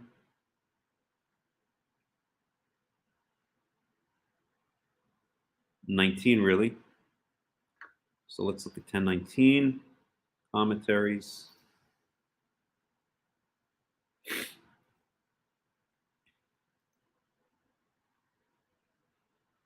All right. Moses only blamed Eleazar and Ithamar for this transgression of the law, yet there can hardly be any doubt that Aaron was included in the censure, and that the lawgiver abstained from expressing his anger against the pontiff because of the supreme dignity of his office, which he would not lower in the sight of the people. Aaron, however, was fully sensible of this, and hence replies to the charge brought against his sons. They offered their sin offering before proceeding to the transgression, which they are thus charged. Aaron adverts to the fact that all other sacrificial duties in which he and his sons were engaged on the same day prior to the great calamity were performed in strict accordance with the prescribed ritual. His sons assisting him had offered the people's sin and burnt offerings, thus far in due compliance with the requirements of the law, and hence could never have meant to transgress intentionally, and such things have befallen me. But while he, Eleazar, and Ithamar were thus duly performing the sacrificial rites, Nadav and Avihu, his other two sons, transgressed and were suddenly struck down dead, thus overwhelming the survivors with sorrow and rendering them unfit to partake of the sacrifices. And if I had eaten, Aaron submits that unfitted as they thus were by mourning in the sense of own sinfulness, if they had partaken of the solemn meal, it would not have been acceptable to the Lord.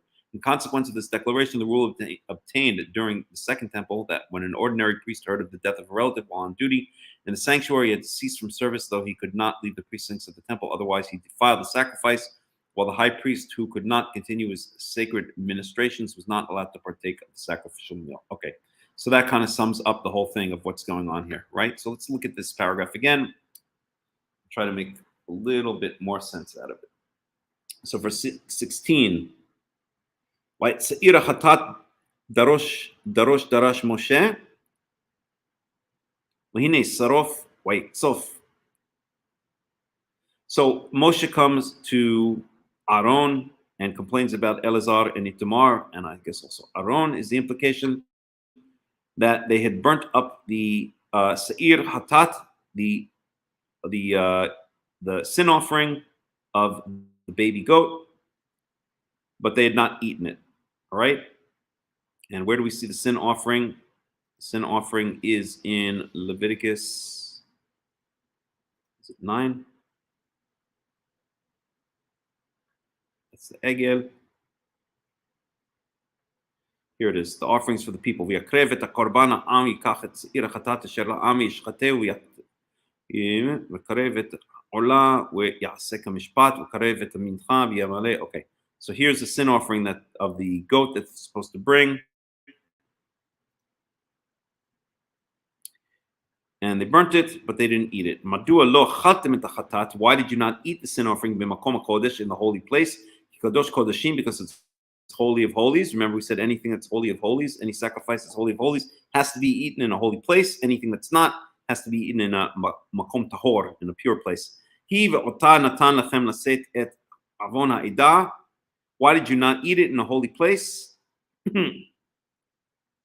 Ve'ota, seeing that he gave it to you, that God gave it to you, laset et avon ha'edah, seeing that God gave it to you to eat in order to bear or atone for, one could say, to bear the sins of the congregation, to atone for them, lifnei Yahweh. So by not eating, so basically Moshe is saying to Aaron and his sons, by not eating this baby goat sin offering, that you have not fulfilled your duties. The sin offering was meant, the sin offering which we just saw in Leviticus 7, mentioned in Leviticus 7, was it Leviticus 9, whatever it was meant to atone for the congregation, and you did not eat it, and therefore you've not fulfilled your duties in atoning for the congregation. Verse 18, behold, its blood was not brought to the holy place, meaning its blood was not, spilled on the altar is what it means. Or maybe this was sprinkled on the curtain. I can't remember. I'd have to look back, see what the laws are. I think it means sprinkled on the curtain inside the holy place. Pnima achut tochalota b'kodesh, and it was eaten in the holy place, katziveti, as I commanded. So Moshe is complaining to Aaron and his sons, you didn't eat the s'ira chatat. You didn't eat the baby goat of the sin offering, right? So they'd done the other things. We saw this in the previous chapter, the previous 9, in Leviticus 9, sin offering, the burnt offering, etc. But they didn't eat the sin offering. And so Aaron responds, Aaron el Moshe, hen hayom ikrivu et chatatam et olatam lifnei Yahweh. So Aaron responds to Moshe, first of all, they, meaning my sons, Elazar and Itamar, they brought the sin offering and the burnt offering. Those were the first two sacrifices. The sin offering, well, we don't have to go back and look. The sin offering and the burnt offering, not the goat sin offering, which is for the people, but the sin offering and the burnt offering, which is mentioned before that. So we did the first two sacrifices, Aaron answers, or they did the first two sacrifices. Lifnei Yahweh, before Yahweh, v'tikrana otika ele v'chati. Chatat hayom hayitav be'enei Yahweh. And if they had called me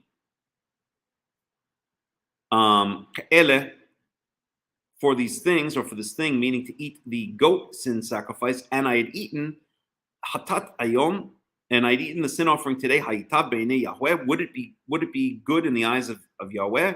In other words, I agree exactly with this commentary that we read here, that basically what Aaron is saying is responding and saying, if I had eaten the sin offering today, would this have been good in the eyes of God, right? It would not have been I wouldn't have been doing it with a whole heart, because my two eldest sons were just died, right?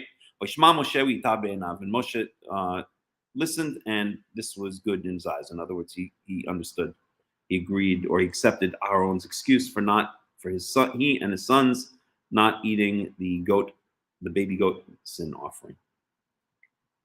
Okay, so that is. Oh, all right. I see Ariella, but I don't hear Ariella. Boker Tov, hi. Now I hear Ariella. Boker Tov. I decided to come Ariella, on you have something you'd like to add? Yeah, about this subject, I've been listening to you on here, no worries. I had always thought that when a person was in a state of mourning, there was something that they could not fulfill. And especially in the holy place where all this happened. Perhaps Aaron is considering that he was, well, like what you said, his mind wasn't fully devoted to what he should do, but maybe even more than that, because if we remember, when the first time they had to have a second month to do the Pesach because they were in a state of mourning, does a state of mourning, this is a question I haven't fully researched, but does a state of mourning prevent you from doing the whole service? So let's see here. So in the second Pesach, they were in a state of mourning? Is that what it said? I don't remember. For some reason, I guess I'm having a mental block. I don't remember that at all. So that would be an Exodus. I was referring to when they'd had a battle and a lot of their people had been killed and they had to wait to do Pesach for another month. But that may not have anything to do with this. I need to research it. It's like this discussion that you're bringing up as oh dear, there's a ring. Go away. Sorry, we had an interruption. No problem.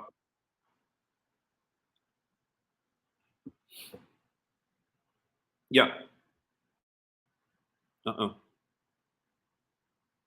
To Yehovah. So I don't know if there's anything about that. I know you haven't read any commentaries that refer to that, but it might be something worth considering. I don't think there's any explicit commandment in the Torah anywhere that if a priest is in mourning that they're not allowed to do the sacrificial service. The commentary we read does mention that the rabbis in the Second Temple period prohibited priests who were in mourning from participating in the sacrificial service, right? But it doesn't mention, the Torah I don't think mentions anything explicit like that. In addition, regarding the second Passover, I don't think it has anything to do with mourning or fighting the battle at all. I think that what it has to do with is someone asked a question: what if we're far away and we can't bring the sacrifice, right? That's what I remember. Pesach Sheni, I think that's Exodus 16. No, it's going to be before that. That's already that. 15. I can't remember where it is now for some reason. Let's see.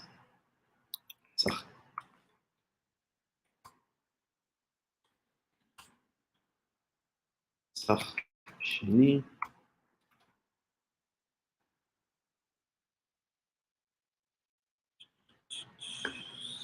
Passover. Pesach Sheni.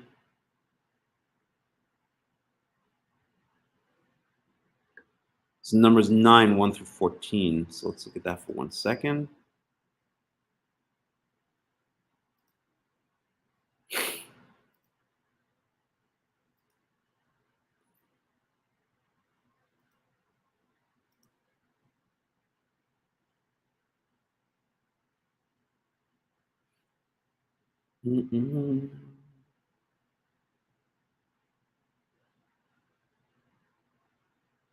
Okay. So it does say that they're ceremonially unclean on account of a dead body.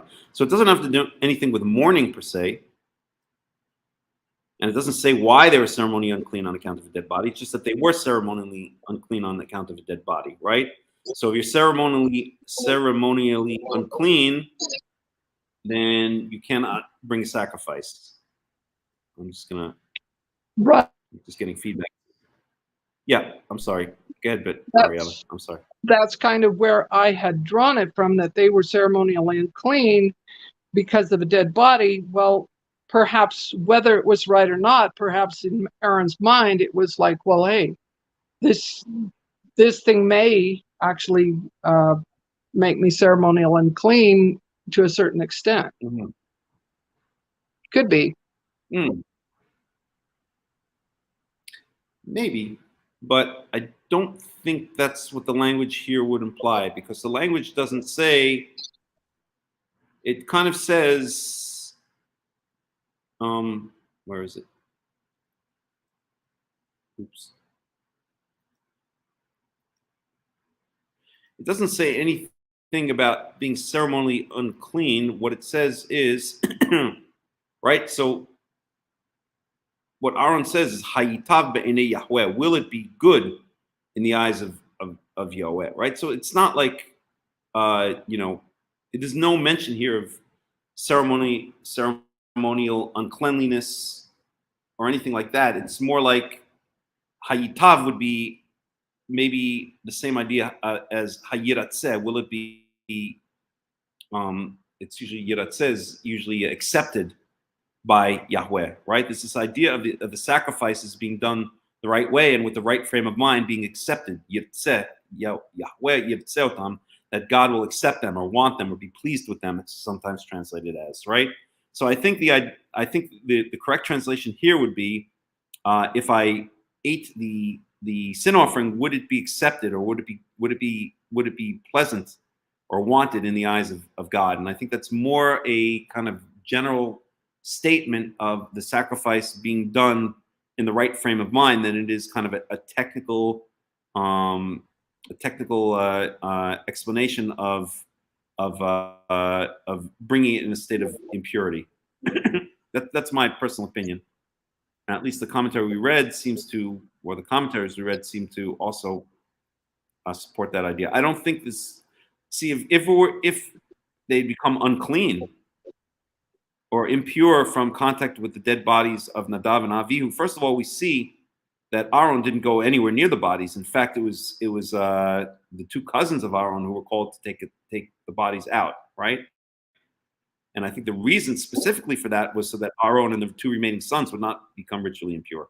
They didn't come in contact with the body. I can see where you're There is going an with idea, it. yeah. I can There is see an where idea of tent impurity that if someone dies within a tent, then anyone else who goes into the tent also becomes impure. But I don't think that the incense was brought inside the actual tent, inside the Ol Moed. I think it was just outside in the courtyard, so there wouldn't have been a closed tent above.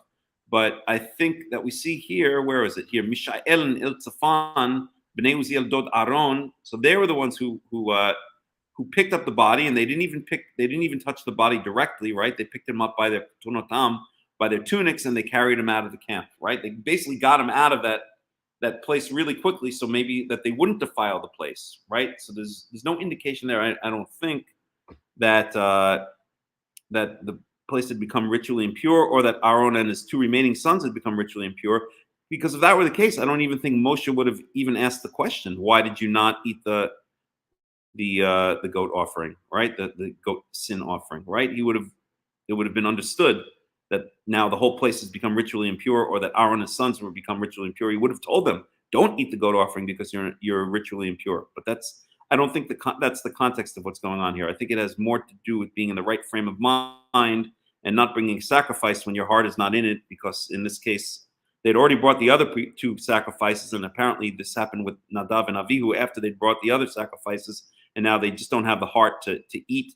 First of all, they did bring the sacrifice, they burnt the sacrifice, but they didn't have the heart to eat it, right? They just are not going to partake in a meal of meat when their older brother / sons are lying dead. So that's what I think is going on here. And I can't hear a word you're saying, Ariella. I think you muted the mic. No, it's okay. I think there's a lot more to study on this. I agree that you needed to offer those sacrifices with joy and with a completely focused heart, and obviously he would not have had that at that moment. Right. I think that's the issue that's going on here. Because it's not a technical point that Moshe is making, right? It's more like, why didn't you eat the sacrifice, or that Aaron is making? He didn't say, well, I'm impure and therefore I couldn't bring the sacrifice. He's saying, would God want such a sacrifice? Would God be pleased with such a sacrifice? So I think that implies more that, he wouldn't be in the proper state of mind to carry on the rituals correctly. So, all right. Any other questions or comments? Ariella or anybody?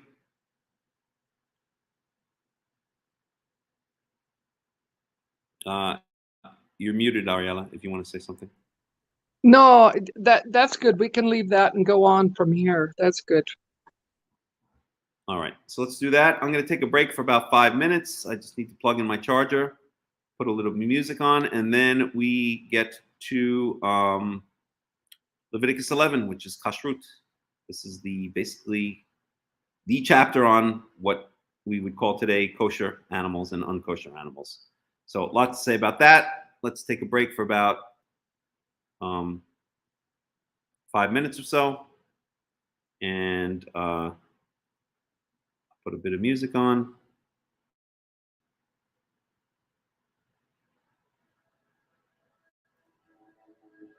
And then we'll come back. Let's see, what can we put on? Do this one.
Alta, alta es la luna cuando empezamos a nacer y lloramos sin ventura, nunca llegué a nacer. Y lloramos sin ventura, nunca llegué a nacer.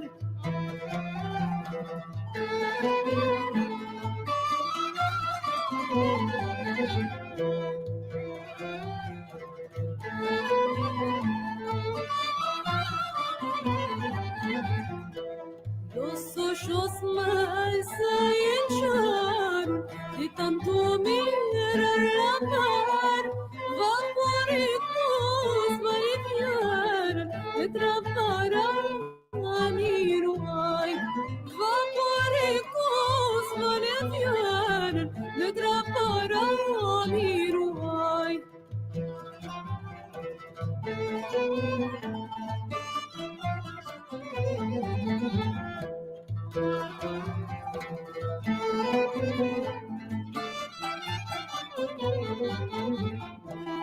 Mi querido es hermoso, dos caras tiene con él, la una cae arrolladados, la otra cae chashabash.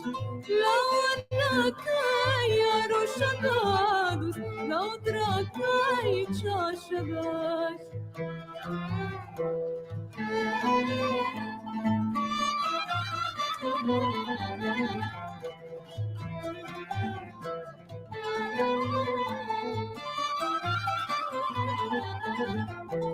Mi querido salto y vano, y un varada espantar. Mi madre hizo nada, lo metió a detener.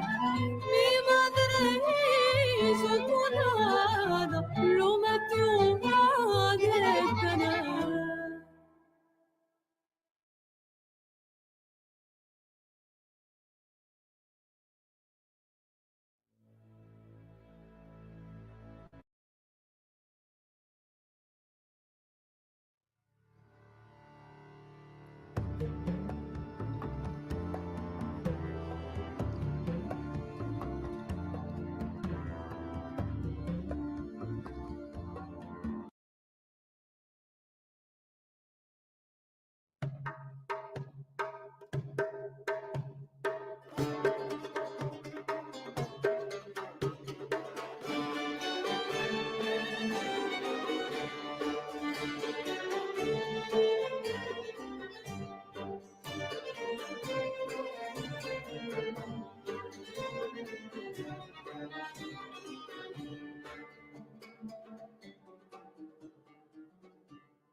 Cuando el rey Nimrod al campo salía, miraba en el cielo y en la estrellería, y Durán usando en la judería que había de nacer Abraham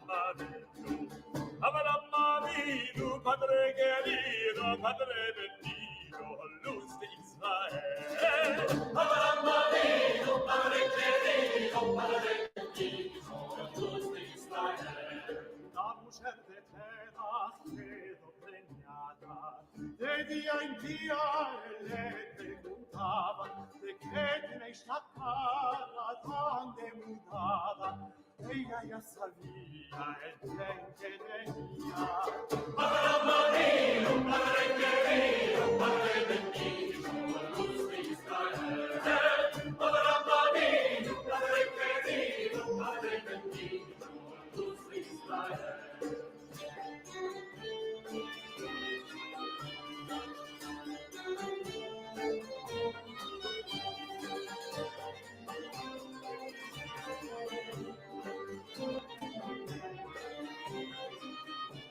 Cierto no haremos volver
Through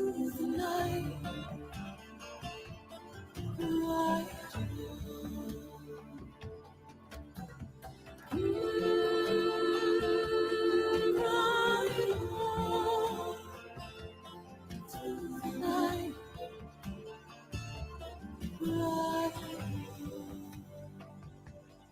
there are visions, there are memories, there are echoes of flowering dreams.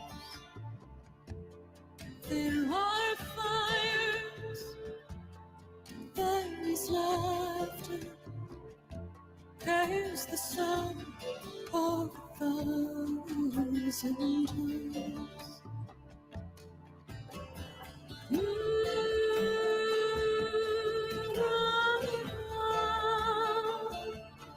Through the night, right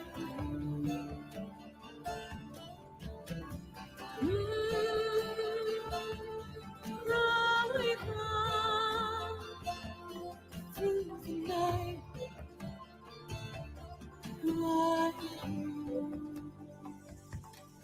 in the velvet of the darkness, by the secret of silent dreams. They are watching, they are waiting, they are witnessing life's mysteries.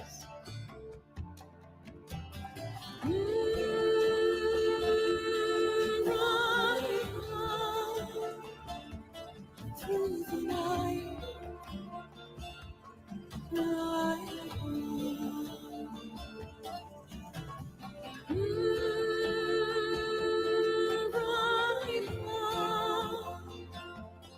through the night,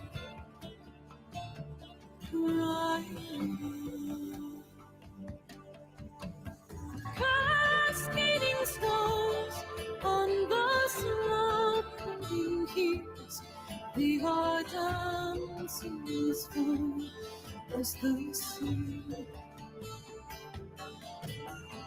Riding the land, you can feel its gentle hand leading on to its destiny.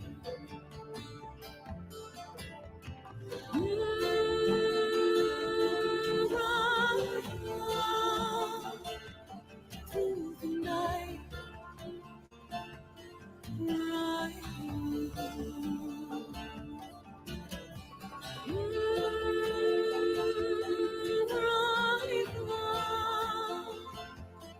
through the night,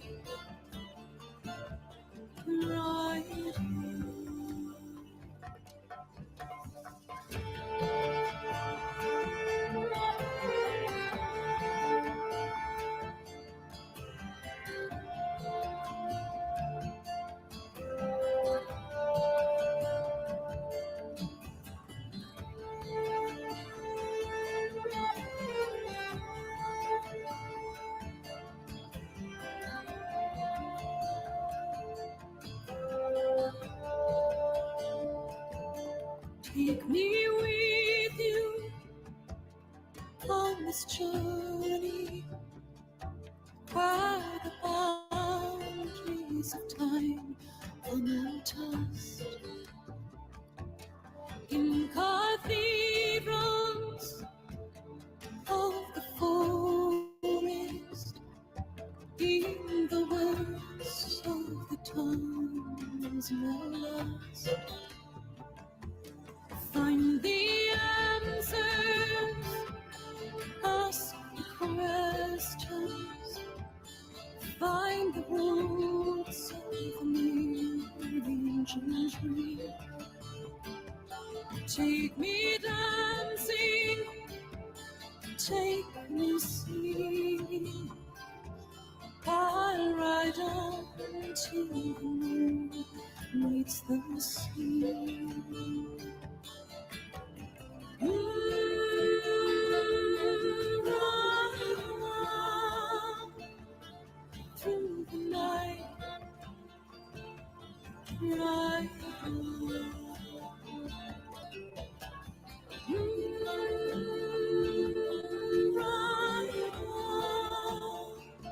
on through the night, ride on. Ride on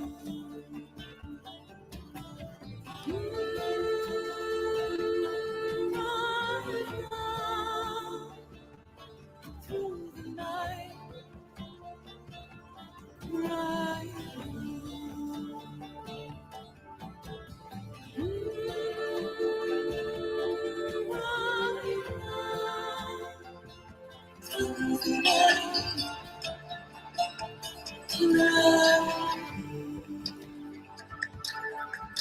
Okay, welcome back to the Torah Study. And now we are going to get into Leviticus chapter 11.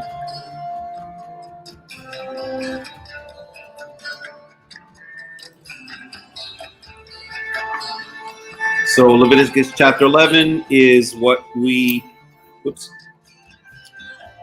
usually call the laws of kashrut, laws of kosher foods, what animals are permitted to eat, what animals are not permitted to eat. And one of the things I'm not going to do in this chapter is try to go through and identify the various species of the animals, because we've done this elsewhere, and I don't want to focus on that this time. So we're going to focus on other things besides the species of the animals. You know, there are various ideas as to what each of these animals are. Nobody knows for sure. You know, the translations are just guesses or approximations. But we're going to focus on other things here.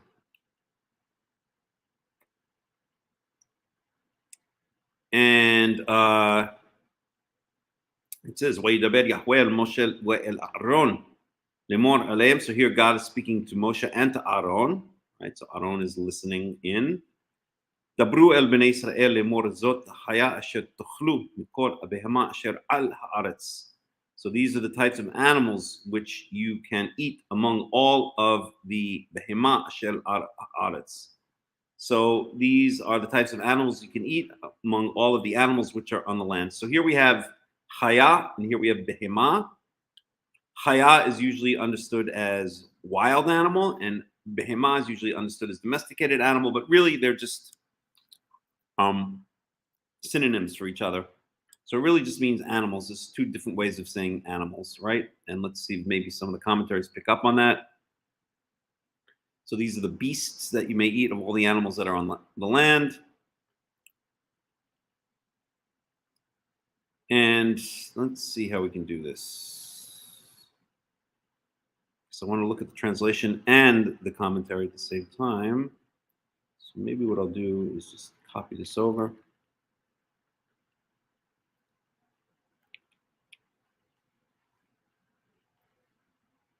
And we can bring up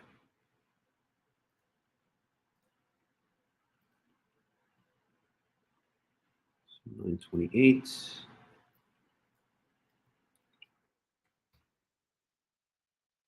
I've got to share the screen.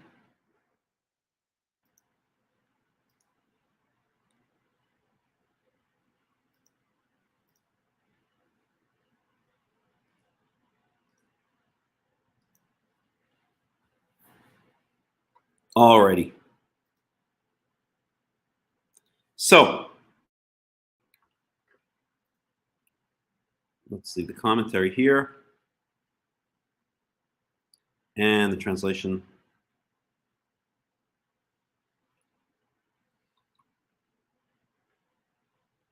Here. Okay, so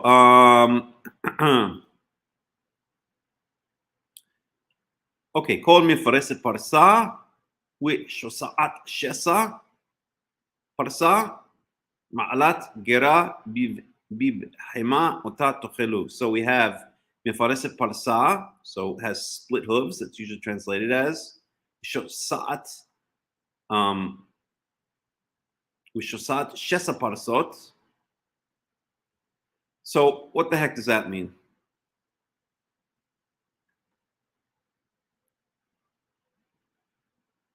So it has hooves and has split hooves is the way that Robert Alter translates it as. Okay, so mifareset parsa. So parsa is a hoof.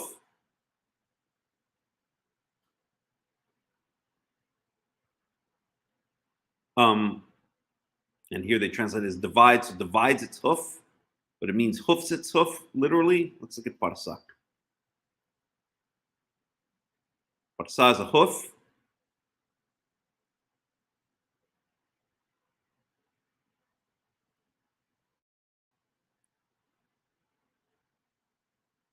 And we could look at, well, let's look at the BDB for a second. Parsa, hoof, probably originally divided hoof. Ruminants, horses, not divided. So in Exodus 10:26,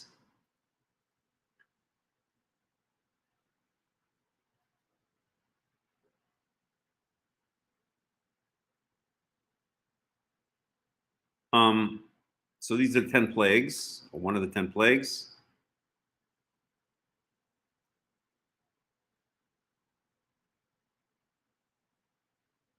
It says, "V'gam miknenu yelech imanu lo tishaer parsa." So even our livestock shall go with us.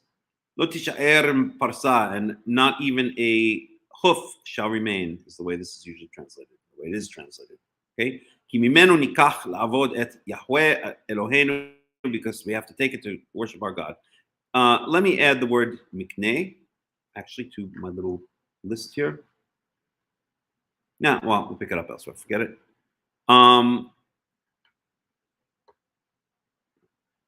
So what is mifareset parsa? From paras, to break into or divide.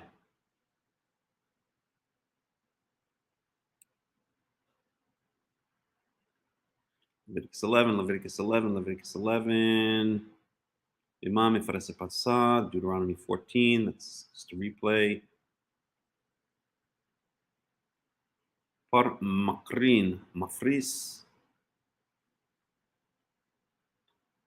Paras, Yifrasu.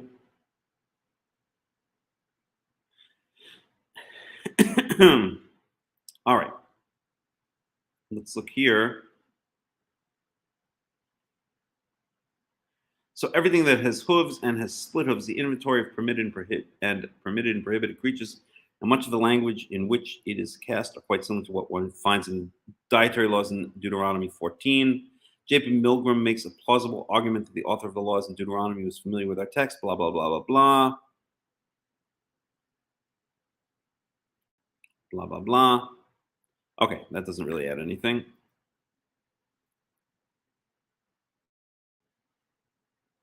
So, paras. Let's see if we can get a bit more meaning for the word paras.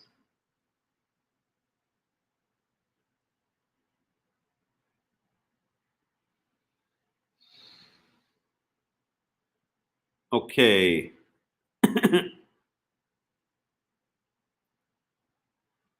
So Isaiah 58:7.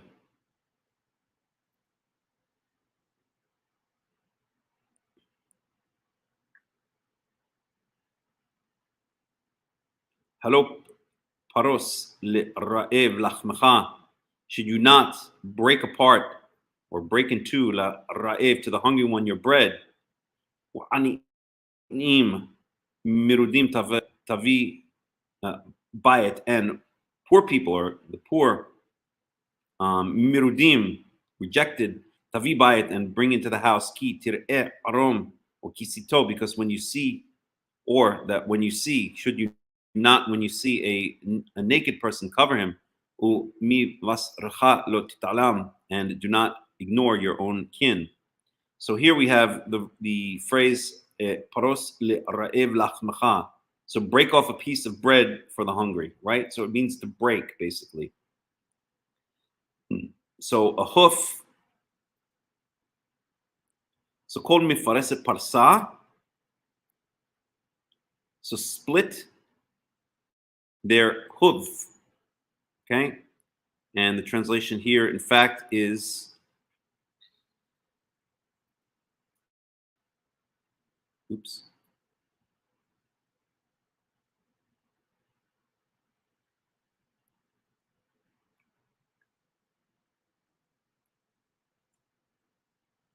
Has hooves, and that, okay, so has hooves. So that's the way Robert Alter translates mifareset parsa. Has hooves. And then we have shosa'at shesa parasot, and has split hooves. So what is shosa'at? Let's look at that word. Oops.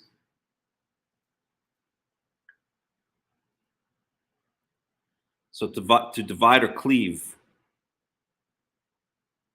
Shisauto biknafav, tear it by its wings. That's referring to bird offering. It's all regarding kashrut. Ruach Yahweh wa ishasehu kishasa hagdi. So to basically to break apart, right? To split. Kishasa hagdi.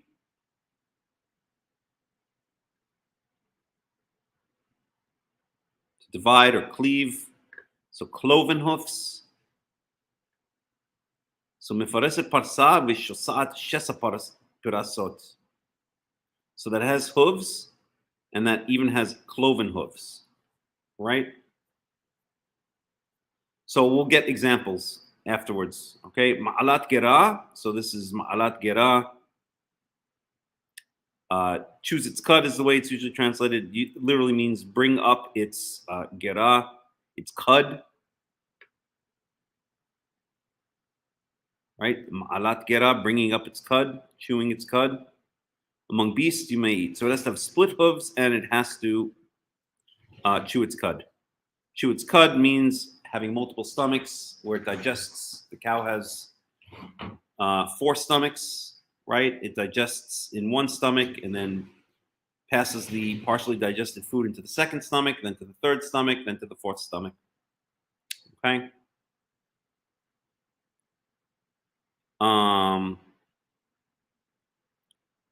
So that's the one, those are the animals you're allowed to eat. But this you should not eat.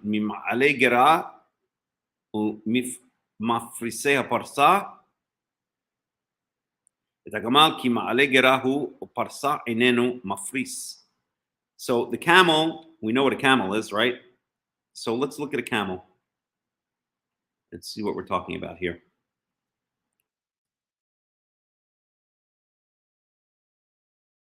So if we look at a camel, what'd you do with Lovely?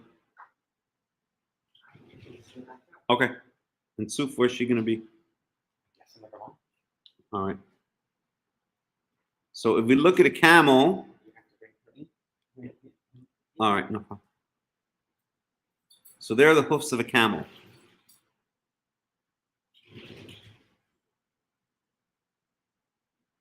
I'm not sure that that's such a good picture. Whoops.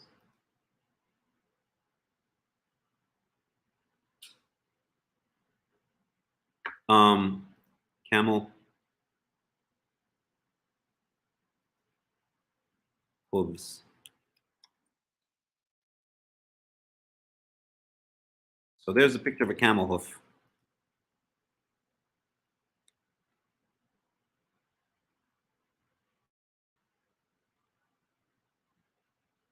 don't know. It looks like it has split hoofs to me. So what's going on here? See if we can get some ideas.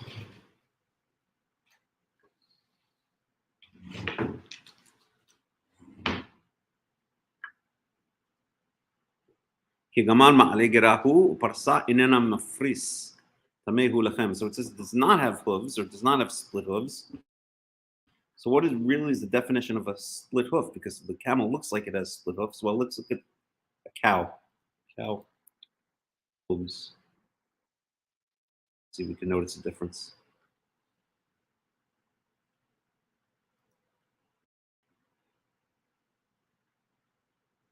So that's cow hooves. That's camel hooves. So I guess with a cow, right, there's a separation between the two halves of the hoof.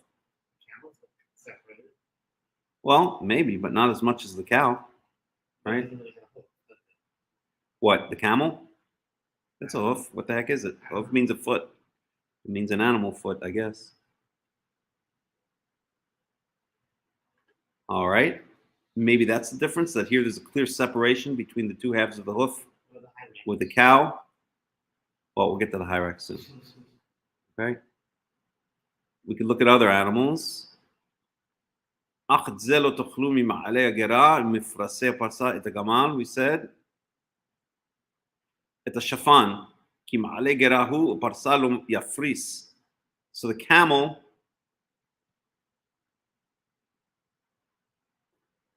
and the shafan, we don't know exactly what the shafan is, but it's supposedly the hyrax. A lot of people think it is. So let's look at the hyrax, which, believe it or not, I found out is related to the elephant.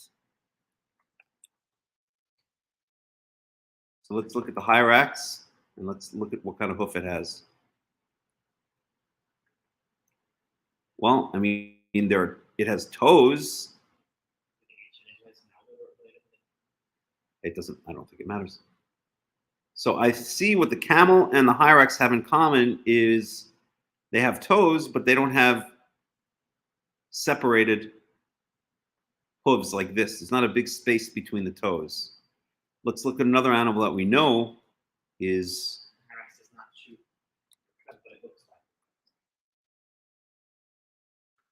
Well, right. Okay. It's irrelevant. Okay, because we're trying to figure out. Let's look at a sheep. Look at the sheep hoof. So again, if we look at a sheep hoof, we see there's this clear separation. Right. So the cow and the sheep have a clear separation between the sides of the hoof. Whereas the hyrax and the camel do not. The camel has camel toes. The hyrax has hyrax toes, but they're not separated, right? We see the difference. And let's look at a goat. Goat hoof. Again, the goat also has a clear separation between two sides of the hoof. Right, so that's goat. That's sheep. That's cow. Those are all quote unquote kosher animals. That's the hyrax. And that's the camel. So there's not a clear separation as there is with the cow, the goat, sheep, and the goat. You could see a space between the toes, basically, or between the sides of the hoof, right?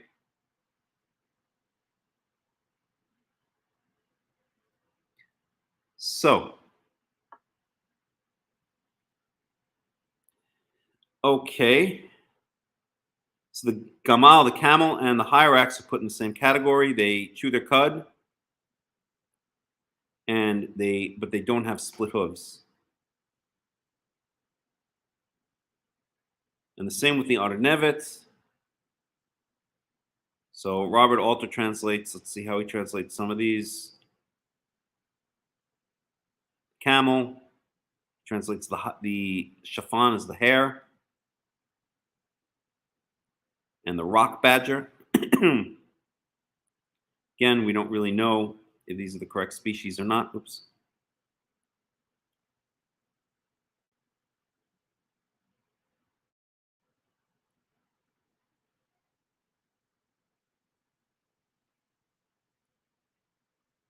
Already at this point in the list, there's some uncertainty about the identity of the animals named in the Hebrew, and this certainly grows as the text moves on to birds, amphibians, reptiles, and insects.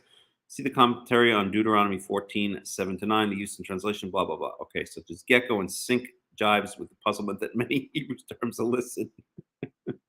Skink. Okay, so nobody knows what these are from many of the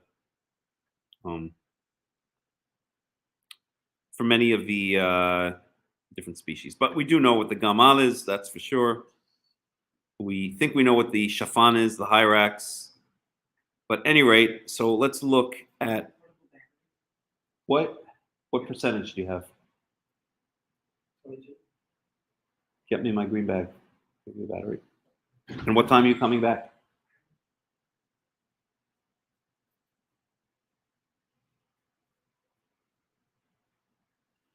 Okay.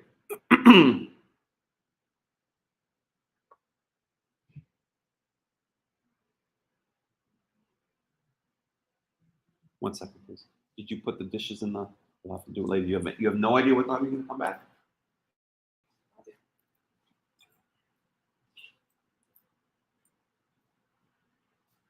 I don't want you back too late, folks.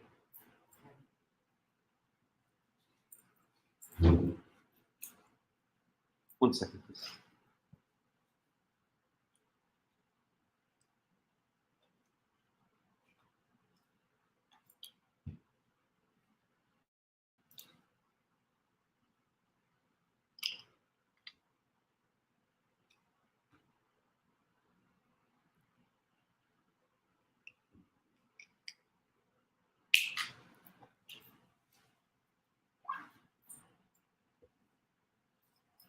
All right, sorry about that.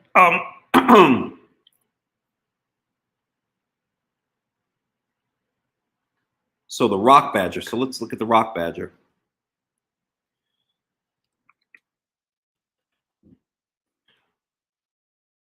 Rock hyrax. So that's a hyrax. So we already looked at the hyrax. Okay, so that seems to be the distinction here. We can kind of see clearly in the cow, the sheep, and the goat, clear separation between the hooves, whereas in the hyrax and the camel, there's no clear separation, right? There's no space. There's no visible space between the toes. So that seems to be the difference. And so all three of these animals are put in the same category: the gamal, camel, the shafan, usually translated as the hyrax, the arnevet, usually translated as the rabbit, or in this case, Robert Altus says the rock badger. Let's see what Everett Fox says. So the camel, the hyrax, and the hare. Okay, fair enough. So now we get to the pig. So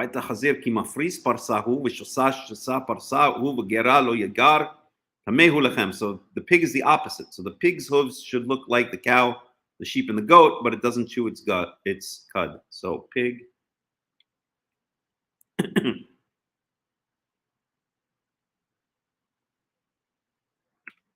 Pig hoof.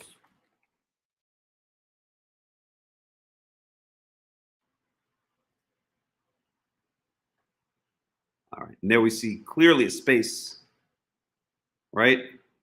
Just like the goat, the sheep, and the cow, there's clearly a space between the two sides of the pig hoof. So it's mifares parsa, is shosat shesa parsa. It has hooves, split hooves. So those are the two requirements. It should have hooves and they should be split, but it doesn't chew its cud. So we'll put it over here in between, right? Okay. So that's the Piggly Wiggly.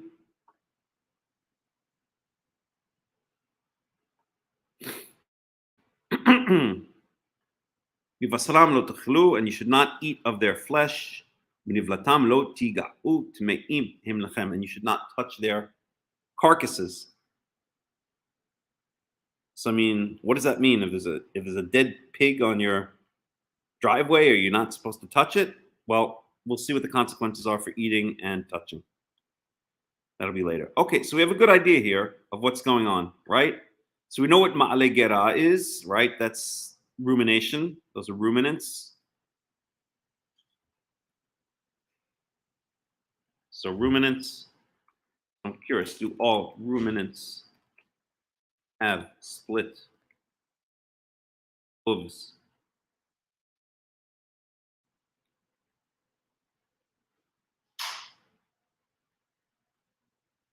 So what is the cloven hoof? So cloven hoof, this is all things nature, okay? A cloven hoof is a hoof which is split into two distinct segments. Deer, cattle, and goats all have cloven hooves, among other mammals. And animals with cloven hooves are generally found in the order Artiodactyla. In biology, cloven hooves can help to distinguish an animal, and they are also considered important for religious reasons because some religions involve cloven hooves in their dietary restrictions. The shape of a cloven hoof involves two toes which are clearly split and surrounded by hard hoof material. The toes may also be capable of some limited independent movement, and they are subject to the same diseases of the hoof that single-hoofed animals have. All right, so that's the definition here, right? Two toes which are clearly split and surrounded by hard hoof material.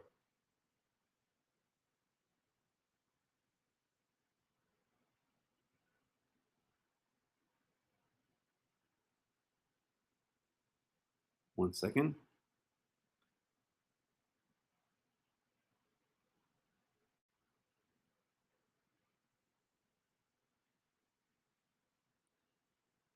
Okay. Do ruminants have split hooves?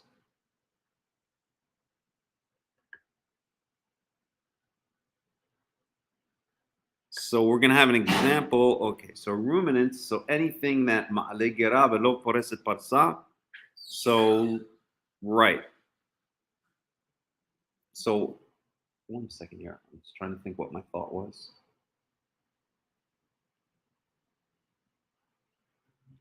Right. One second here.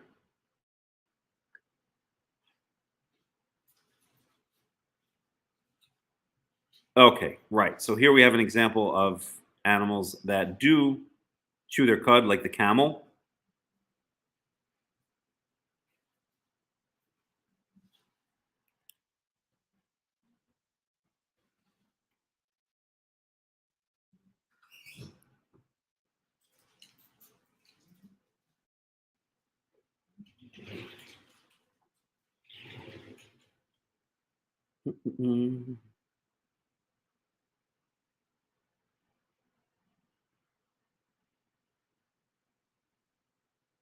Okay.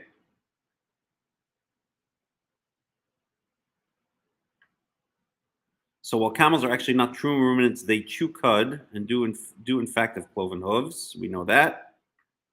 Well, camels don't have cloven hooves, right?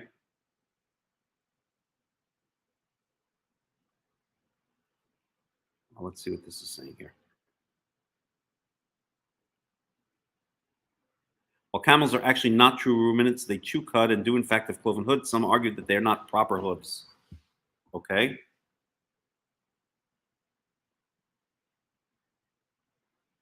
So let's read this. Leviticus 11:3-8, blah, blah, both give the anything that chews the cud and has a completely split hoof is ritually clean, but those animals that only chew their cud or only have cloven hooves are unclean.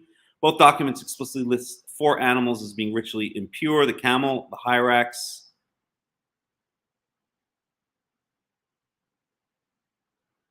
the hare, and the pig. While camels are actually not true ruminants, pseudo-ruminant. So hippopotami and camels are ungulate mammals with a 3-chambered stomach, while equids and rhinoceroses are monogastric herbivores. Monogastric means having one stomach. So we'll get the pseudo-ruminant in a second. Although hares and conies do not ruminate at all, they do usually re-ingest soft cecal pellets made of chewed plant material right after excretion for further bacterial digestion in their stomach, and this serves the same purpose as rumination.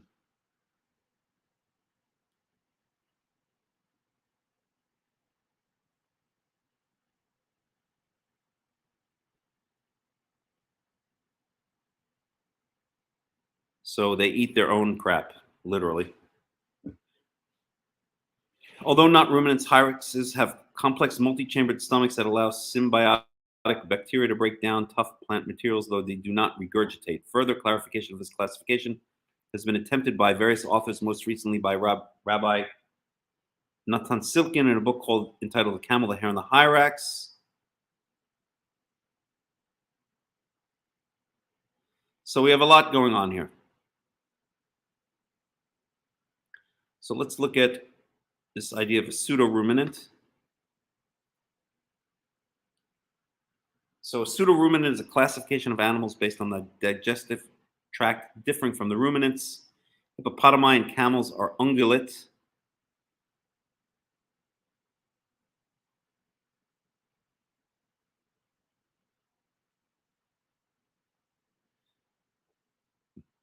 Mammals with a 3-chambered stomach. Ruminants have a 4-chambered stomach, while equids, horses, asses, zebras, and rhinoceroses are monogastric herbivores. So monogastric means one stomach. I just want to look it up to make sure. Simple-chambered stomach. So we are monogastric. Like ruminants, some pseudo-ruminants may use foregut fermentation to break down cellulose in fibrous plant species, while others are hindgut fermenters with a large cecum. Yikes. The cecum is a pouch within the peritoneum that is considered to be the beginning of the large intestine. It is typically located on the right side of the body. The word cecum stems from the Latin caecus, meaning blind. So we'll get to that in a second. But they have 3-chambered stomachs, while others are monogastric, as opposed to ruminant stomachs, which have 4 compartments. So true ruminants have 4-part stomachs. But then there are these pseudo-ruminants. So let's look at hindgut fermentation. So hindgut fermentation is the digestive process seen in monogastric herbivores, animals with a simple single-chambered stomach. Cellulose is digested with the aid of symbiotic bacteria. The microbial fermentation occurs in the digestive organs. Okay, you going? Bye. See you later. The small intestine, the large intestine, and the cecum, examples of hindgut fermenters. Okay, bye. Blah, blah, blah. Horses, rhinos, rodents, rabbits, and koalas. I'm going to take him in a little while anyway. He's been outside enough. All right.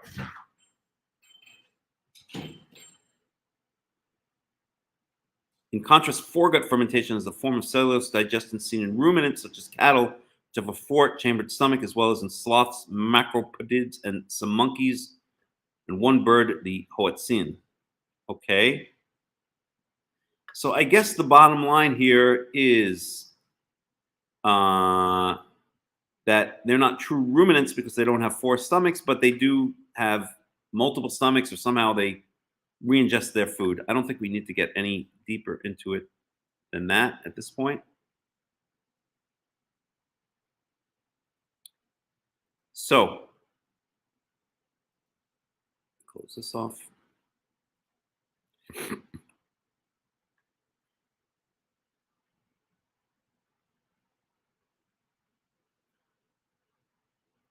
Okay, we're not supposed to eat their flesh, and we're not supposed to touch in their dead bodies. They're impure to you. So now we have that which swims in the water. Snapir v'kaskeset. So snapir is fins.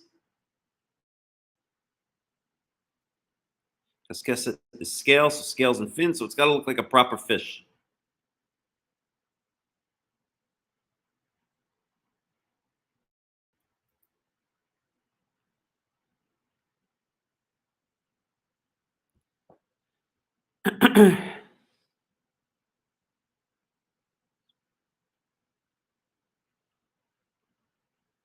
Saper. So this only occurs in the context of kashrut. So I'm not sure where the idea that it's necessarily fin is, but that's what it is. And kaskeset are scales. B'mayim, b'yamim, u'benachalim. So within the water, and then it clarifies both within the sea and within the rivers. Otam tochelu. V'chol asher ein lo snapir v'kaskeset, and anything that doesn't have a fin or scales, b'mayim b'yamim u'benachalim, within the seas or within the rivers, mikol sheretz hamayim, anything that swarms in the water, umikol nefesh haya asher b'mayim, and any animal. So this implies not only, right, sheretz hamayim, mikol sheretz hamayim. So this would imply anything, right, within the water, including the haya. So any mammals or any other types of animals that live in the water. Like let's say the shark. Well, the shark is a fish. Let's say the whale, right, would be a nefesh haya hachaya asher b'mayim, right, is also forbidden. Sheketz lechem. It is an abomination. Not an abomination. How would you translate sheketz? Disgusting to you. Abomination. They translated this here. Right? Mikol sheretz hamayim. So anything that swarms in the water. Mikol nefesh hachaya asher b'mayim, and any living animal within the water. So this is referring to, I suppose, kind of like lower level animals, and this is referring to higher level animals. I think mostly mammals, maybe amphibians. Let's get a little bit of translation and commentary. Of all the swarming creatures of the water and of all the living things that are in the water, they are an abomination for you. All right, so let's go back to verse 7. The pig. It is only later in the Hellenistic period that the pig becomes the prohibited animal par excellence.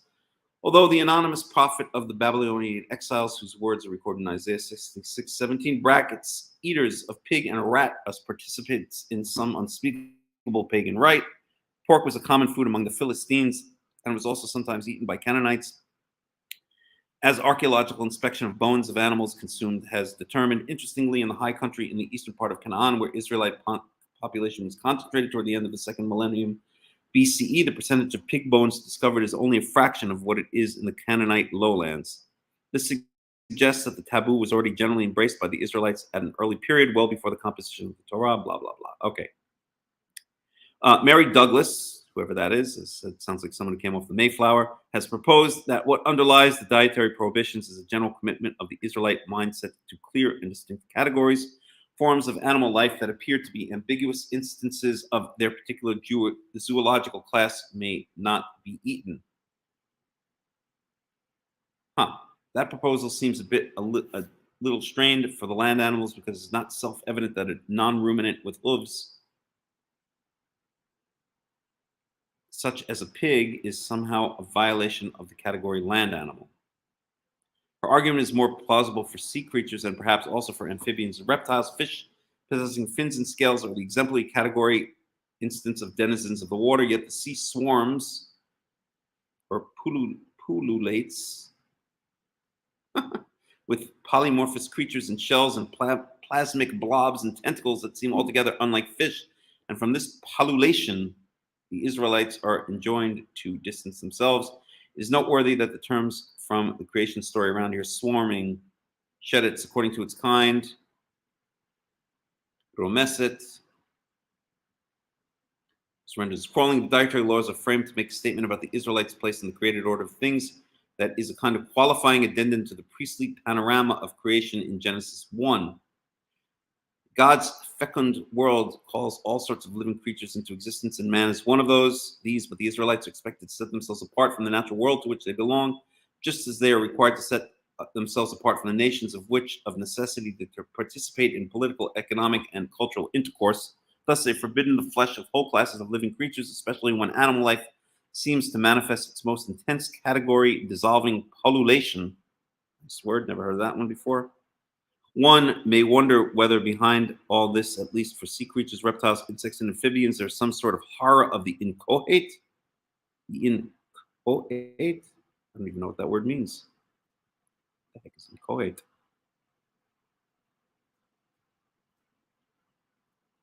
look it up. I don't know. It's not here. The seemingly formless, a horror akin to the revulsion in the face of the primordial serpent. I don't know. That's a little bit too.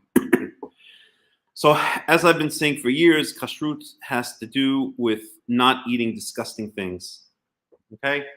If you look at the animals that are prohibited, they are basically pretty disgusting. Now, you could say, well, the beauty's in the eye of the beholder, but really it's not, right? I mean, is there anyone in their right mind who would think like a writhing pile of insect larvae is appetizing? You'd have to be a pretty sick individual. I don't care what culture you come from to think that that is somehow appetizing, right? So kashrut is all about, and the words relating to kashrut are always tahor and tameh, which are usually translated as pure and impure, but really mean clean and dirty in the very basic sense. So tahor animals are clean animals. They're animals which are not disgusting, and tameh animals are animals which, for one reason or not, are disgusting. And that's really what it all comes down to. Israel is not supposed to eat disgusting things. So if you think of some of the things that various nations eat, like lobster, shrimp, right? Snakes, rabbits. Oh, maybe rabbit's not a good example, but I don't know. Think of all the things that swarm in the sea, which people eat: eels and octopuses and squid and shrimp, which are basically, what are shrimp? They're like, sea larvae. They're like sea maggots. And what is lobster? It's like a giant overgrown sea cockroach. I mean, these are all objectively disgusting things. And this is what Israel is supposed to stay away from, right? So all of the animals that Israel is prohibited from eating are objectively disgusting animals. Oh, but you say, eyes in the beauty of the beholder? No, eyes in the beauty is in the eye of God. God determines what is beautiful and what is not beautiful, and what is proper to eat and what is not proper to eat. And it doesn't take a lot of logic to realize that the animals that he lets us eat, with the possible exception of insects, are not disgusting animals, right? I mean, you look at some of the things that people put on their plate around the world, right? Even in so-called civilized countries like the United States and Europe, and it's just disgusting, right? I mean, to see shrimp it's disgusting, and lobster, it's absolutely disgusting. I mean, they're insects, basically. They're basically sea insects. So we're only allowed to eat things which are not disgusting. That's the way I would put it. And that's all that kashrut has to be is about. We as Israel are not supposed to eat, like an animal will eat anything it can get its hands on, right? It'll eat rotten food, dead animals, disgusting animals. Our cats yesterday were fighting over a giant, it looked like a giant maggot, or maybe it was a larva of some kind of caterpillar larva or something like that. At any rate, it was disgusting, right? Cats will eat anything. Dogs will eat pretty much anything.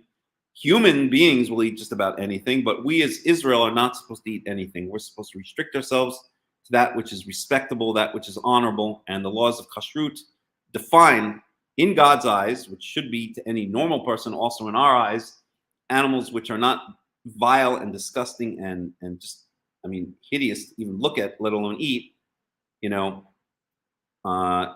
and prevent us from defiling ourselves by eating these dirty, disgusting, vile, unclean animals. I mean, when I look at someone eating a plate of shrimp, I want to vomit, right? I mean, that's a bunch of like, maggots, sea maggots on a plate.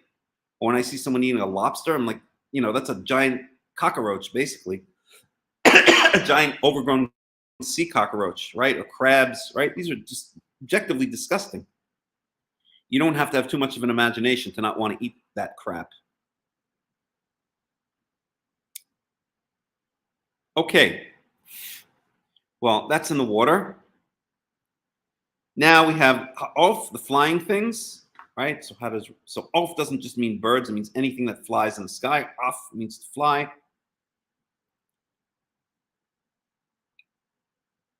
Let's see if Robert Alter picks up on that.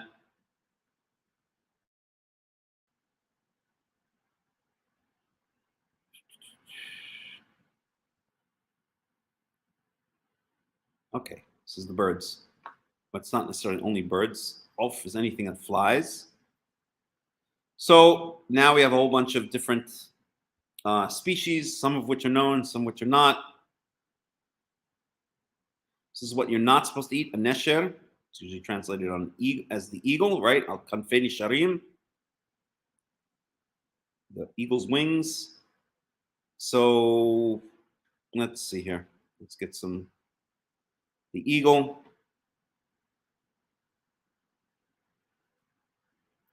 The peres.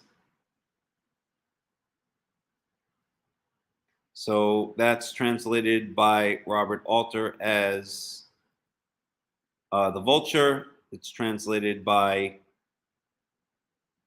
Everett Fox as, where are we? The bearded vulture.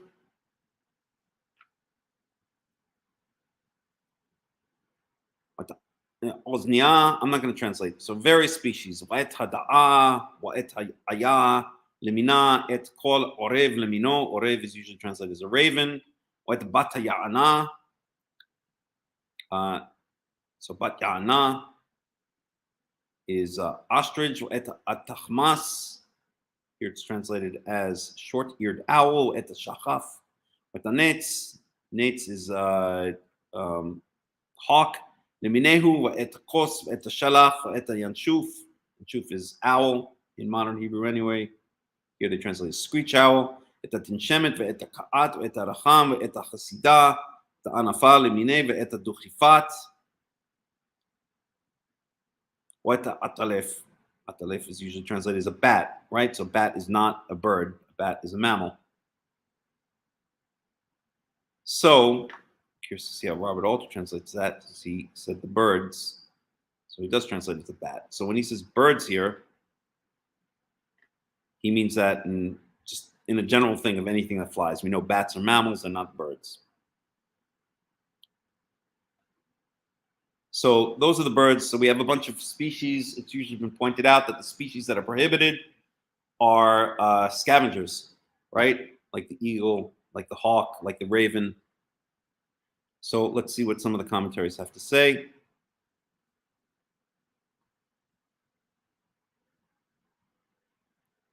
Wow, we're going to end the study in 15 to 20 minutes.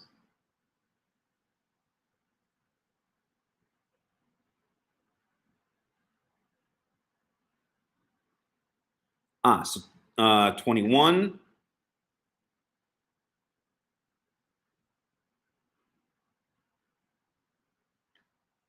Wait a second.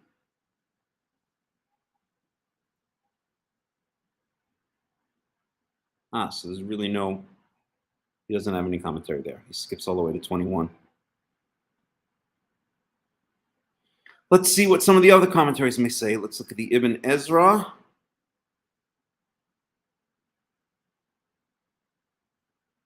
So we're looking at Leviticus 11, starting in 20.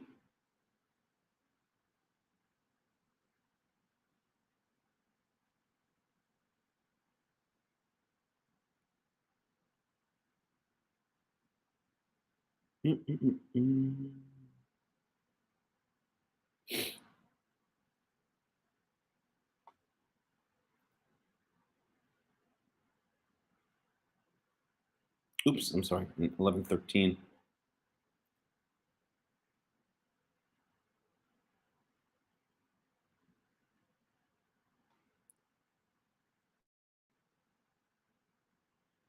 הנשר ידוע גם זה עוף שיקרא כן בלשון ישמעאל, יש קדמות רעה שהוא כן בעבור היות שתי הלשונות קרובות. So basically saying that it's also called the nesher in Arabic.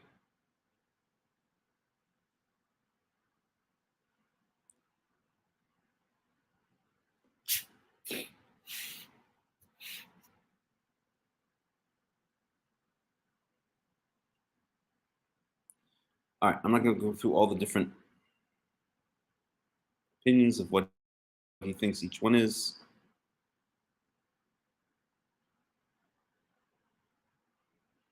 Orev, the raven, he says Mashon, and probably raven is probably related to the word Orev. I wonder if the official etymologies admit that. Minashon Erev Avur Shachruto. That the raven is called a raven because it's related to the word Erev, which means evening, because it's black or dark like the evening. I don't know. That seems a bit stretched.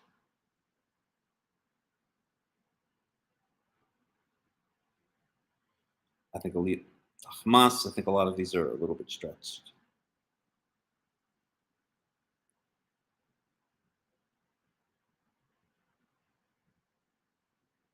So he just gives various ideas of what he thinks the various species are, but I said I don't want to go down that rabbit hole.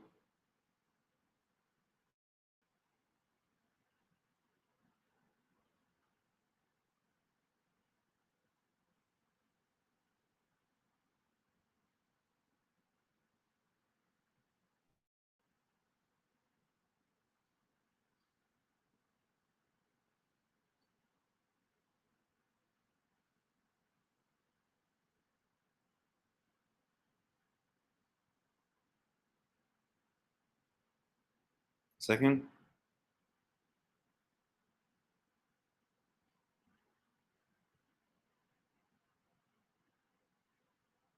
Okay, so he doesn't really have much to say there, the Ibn Ezra.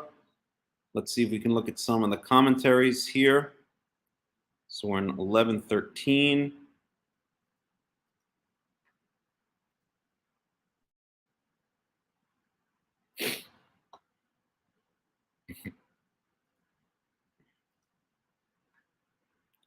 Okay. The third of the four great divisions of the animal kingdom, the birds of the air, in accordance with their proper sequences discussed in Leviticus 11:13 to 19. It will be seen that whilst in the case of the two preceding divisions of the animal kingdom, certain signs are given by which to distinguish the clean from the unclean animals, in this division, in the division before us, a list is simply given of birds which are unclean and prohibited. This absence of all criteria is all the more remarkable since after some of the birds mentioned, it is added after its kind or after her kind, right? Thus showing that the kindred species were included in the prohibition and that it was left to those who had to administer this law to lay down some general signs by which the prescribed species are to be known. Hence, the following rules obtained during the Second Temple. Those birds are unclean which snatch their food in the air and devour it without first dropping it on the ground, which strike with their talons and press down with their foot the prey to the ground and then tear off pieces with their beak for consumption, and which divide their feet when standing on an extended rope or branch, placing 2 toes on the one side and 2 on the other, and not 3 in front and 1 behind, and whose eggs are equally narrow or equally round at both ends and have the white in the middle and the yolk around it. Wow.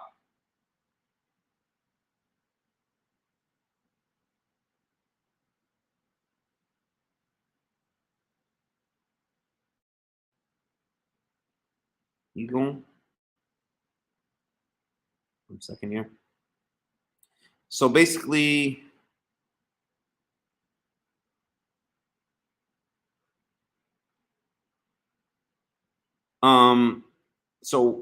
what this commentary is saying is that one has to look at the species, or that the rabbis in the Second Temple period looked at the various species and then derived general rules from those species. Excuse me for 1 second. I'll be right back.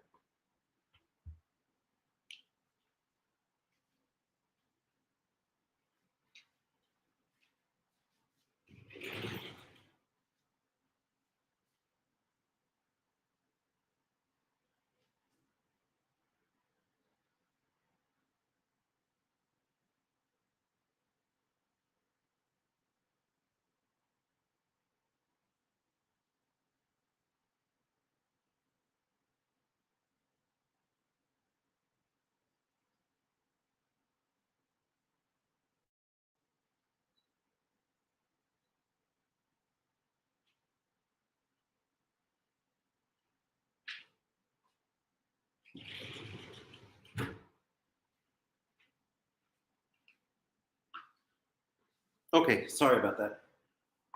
So, right, so general rules are meant to be derived. I don't know that that's the case. Let's see what some of the other commentaries say. The Benson commentary. All such fowls and birds as are rapacious. I don't even know what that word means. Let's look it up. Aggressively greedy or grasping. and live upon prey as the eagle and several kinds, hawks, kites, vultures, ravens, etc., are forbidden probably on a moral as well as a natural account, their flesh not only being not so good in itself as that of others, but not so fit to be used by people that was consecrated to God and professed greater innocency, justice, and purity than the rest of the world, for being all either ravenous and cruel, or such as delight in the night and darkness, or such as feed upon impure things. It seems evident that the prohibition of them was intended to teach men to abominate all cruelty and oppression and all works of darkness and filthiness. The eagle, whose flesh is hard and whose nature is very rapacious, the ossifrage, a kind of eagle so called from the breaking of bones of its prey, which it does by carrying them up on high and then letting them fall upon a rock. The osprey, another kind of eagle, as it is here rendered by the 70, the Septuagint, bochart, or bochart, or whatever, however it thinks it rather means whatever. So basically, yeah, so both commentaries are saying that we have to take these various species and we have to here derive the general characteristics. So one thing that's been brought up, for many years is that these birds are all birds of prey, right? They're kind of cruel. They're birds of prey. They don't just eat insects. They hunt their prey, so to speak. They're I forgot the word I was looking for. Okay, let's go on. Called off. So anything that swarms in the sky. So this is now talking about, let's say, insects, basically. Flying insects. Aholech al arba. Sheketzu lechem. So anything that swarms in the sky or swarms and flies.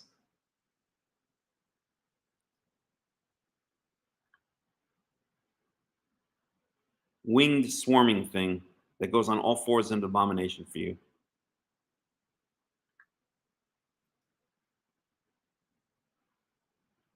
אך את זה תאכלו מכל שרץ העוף ההולך על ארבע אשר לא. קירעיים ממעל רגליו, so that which has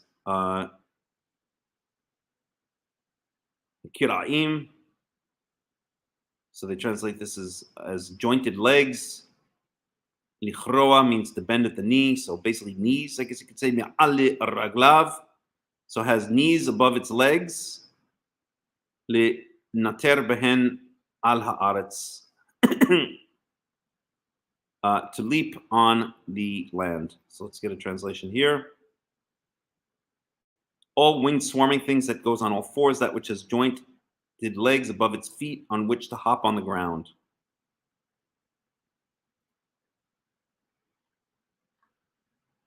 Okay, we won't even touch that. Well, whoever touches the carcass shall be unclean.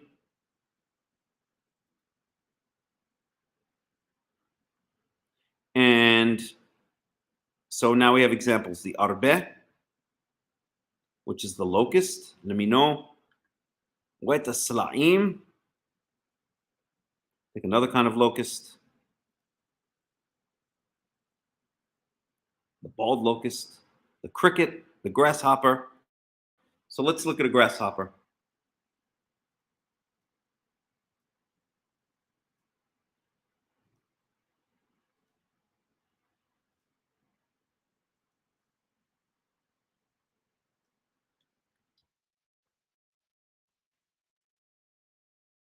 So we can see here that a grasshopper looks like this, right? You see clearly that its knees are above its feet, right? It's got this kind of jointed thingamajiggy, this leg that goes up and bends at the knee, right? So that's what we're talking about. How about the locust? Let's look at a locust. Why anyone would want to eat locust? Now, it has been suggested, here's a locust. So again, we see this characteristic, okay? Asher lo kira'ayim nim'al le raglav. Basically has jointed legs or knees above its feet, okay? And behem ala aretz. That's opposed to, let's say, I don't know, the spider. Spider.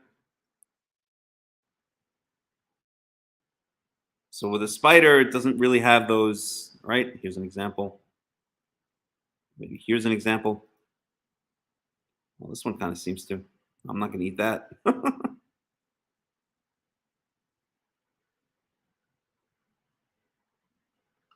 But we can see here it's very prominent with the locust and with the grasshopper. It also mentions that it leaps, right? So he uses these legs to leap. Spider doesn't leap. So we're talking about these types. Okay. So let's look at the grasshopper for 1 second.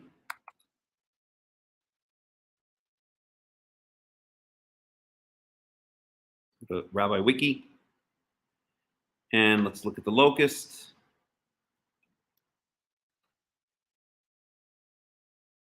Rabbi Wiki.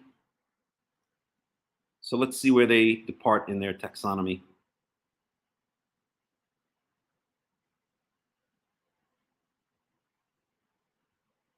So I have to take a.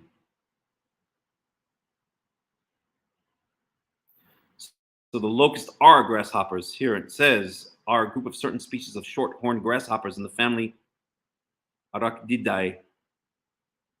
Acrididae. So let's look at this family Acrididae.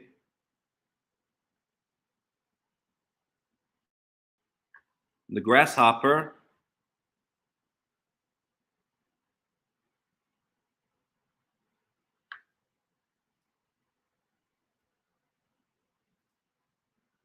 in for order. So this goes down to the order.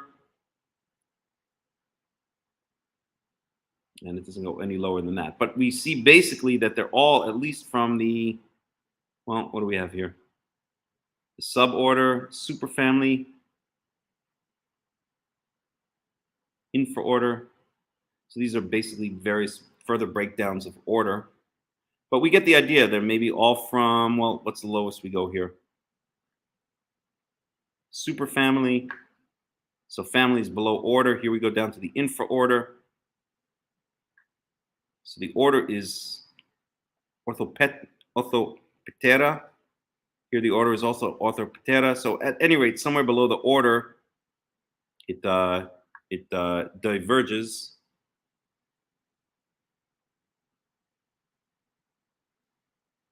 But we see they all have that characteristic, right? They leap on the ground. So let's read a little bit about the grasshoppers. Group of insects belonging to the suborder Karaite. They are among what is probably the most ancient living group of chewing herbivorous insects dating back to the early Triassic, around 250 million years ago. Grasshoppers are typically ground-dwelling insects with powerful hind legs which allow them to escape from threats by leaping vigorously. As Hemim et Tabulus,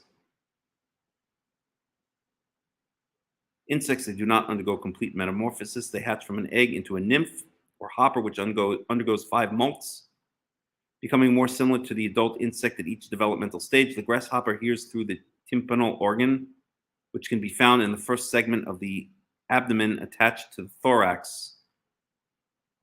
So it hears through its abdomen. While its sense of vision is in the compound eyes, the change in light intensity is perceived in the simple eyes, ocelli.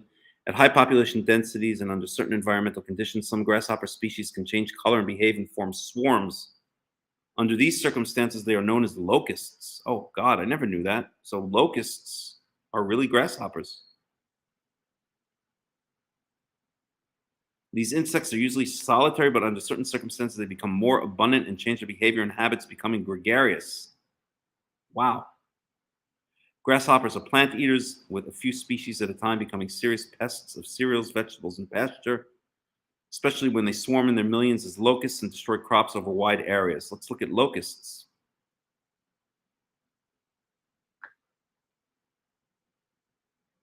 So locusts are when grasshoppers basically form swarms, they become locusts. Derived from the vulgar Latin locusta, meaning grasshopper, a group of certain species of short-horned grasshoppers in the family Acrididae that have a swarming phase. These insects are usually solitary, but under certain circumstances, they become more abundant and change their behavior and habits, becoming gregarious. No taxonomic distinction is made between locust and grasshopper species.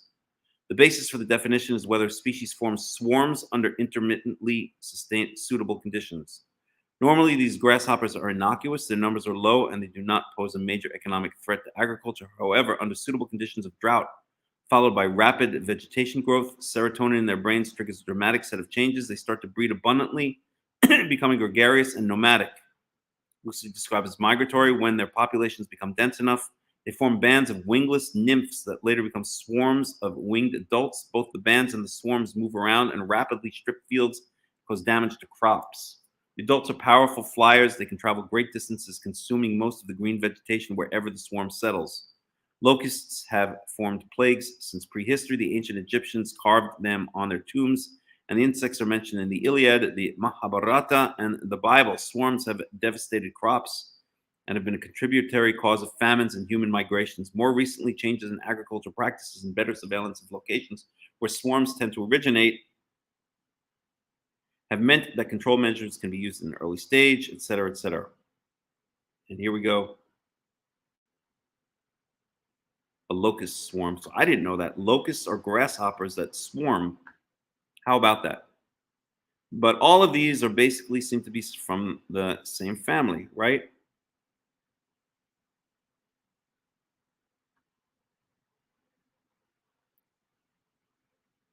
So we have, once again, the locust, the silaim, another type of locust, a khargol, cricket. So let's look at the cricket.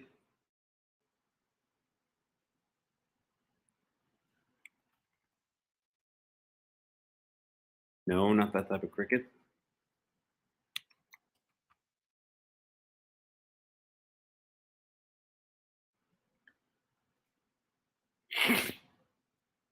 So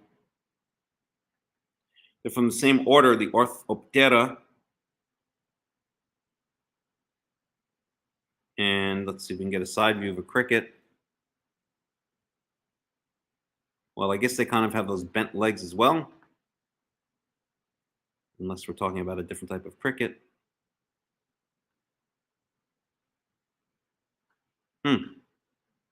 Or this translation is incorrect.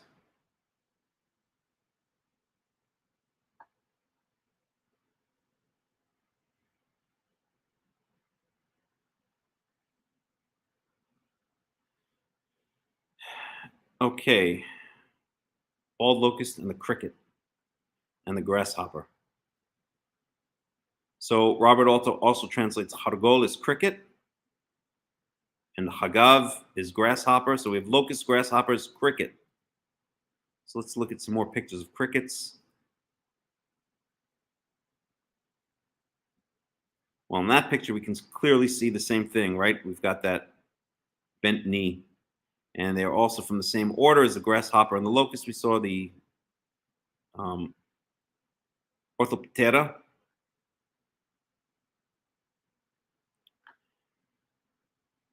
But that praying mantis. Oh boy.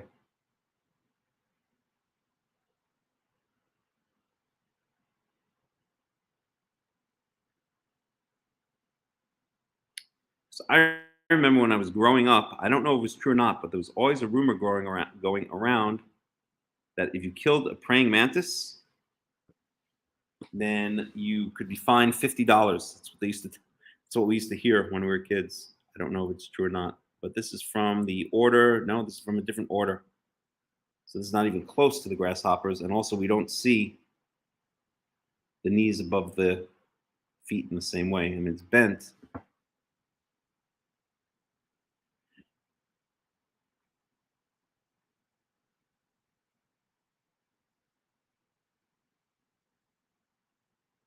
So basically, we're talking about grasshoppers and locusts and things that are related. So I guess anything from, one second.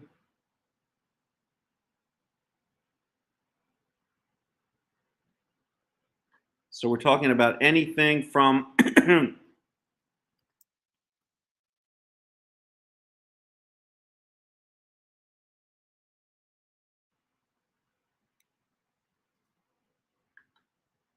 pretty much from the order Orthoptera.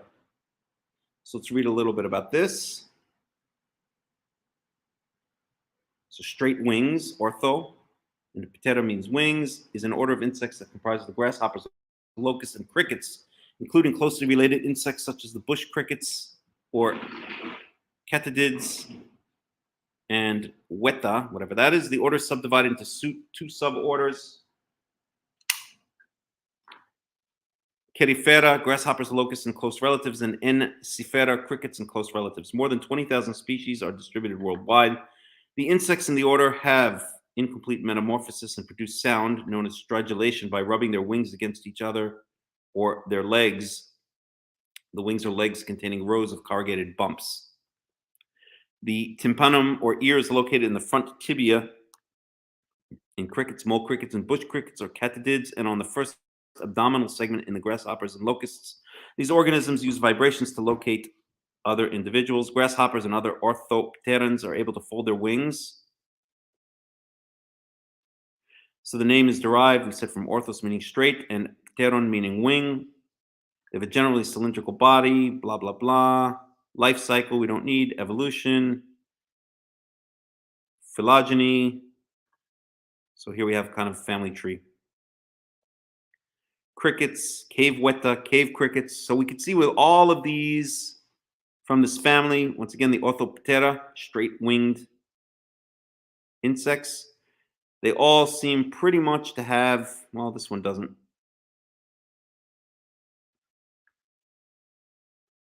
This one doesn't, I don't think. But many of them, again, have this kind of, these knees above the wings or above the feet, and they use that to hop.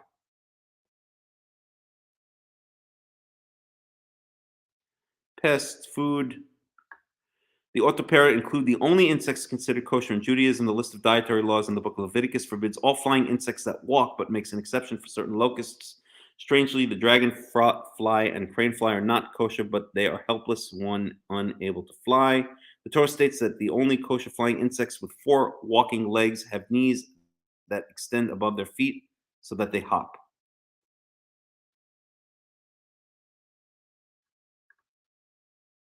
It's created as a biofuel, blah, blah, blah. Well, there you have it. Alrighty. Well, we're coming to the end of our study time, so maybe I'm going to stop here. Does anyone have any questions or any comments? It's been an interesting study. We covered a lot of things. We covered Nadav and Avihu. We covered the consecration of the Levites.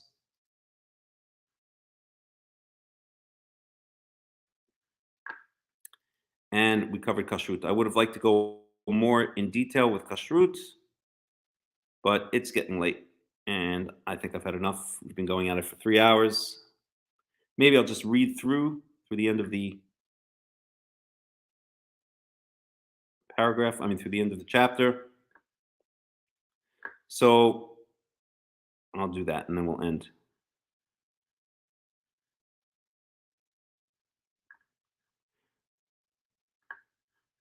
בכל שרץ העוף אשר לו 4 רגליים שקצו לכם, ולאלה תטמאו כל הנוגע בנבלתם יטמע עד הערב.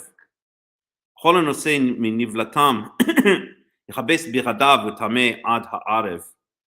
לכל הבהמה אשר היא מפרסת פרסה ושסה איננה שוסעת וغيרה איננה מעלה, טמאים הם לכם, כל הנוגע בהם יטמא. וכל הולך על כפיו, וכל החיה ההולכת על 4 טמאים הם לכם, כל הנוגע בנבלתם יטמא עד הערב. והנושא את נבלתם יכבס בגדיו וטמא עד הערב, טמאים המה לכם.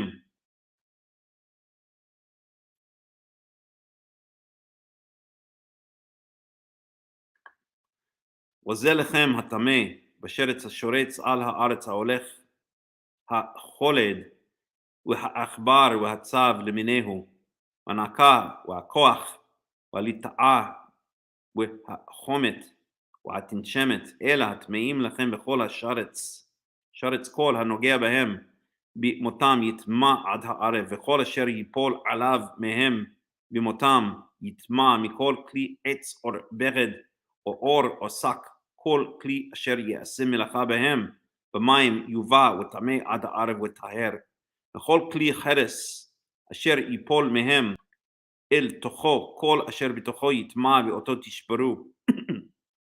ומכל האוכל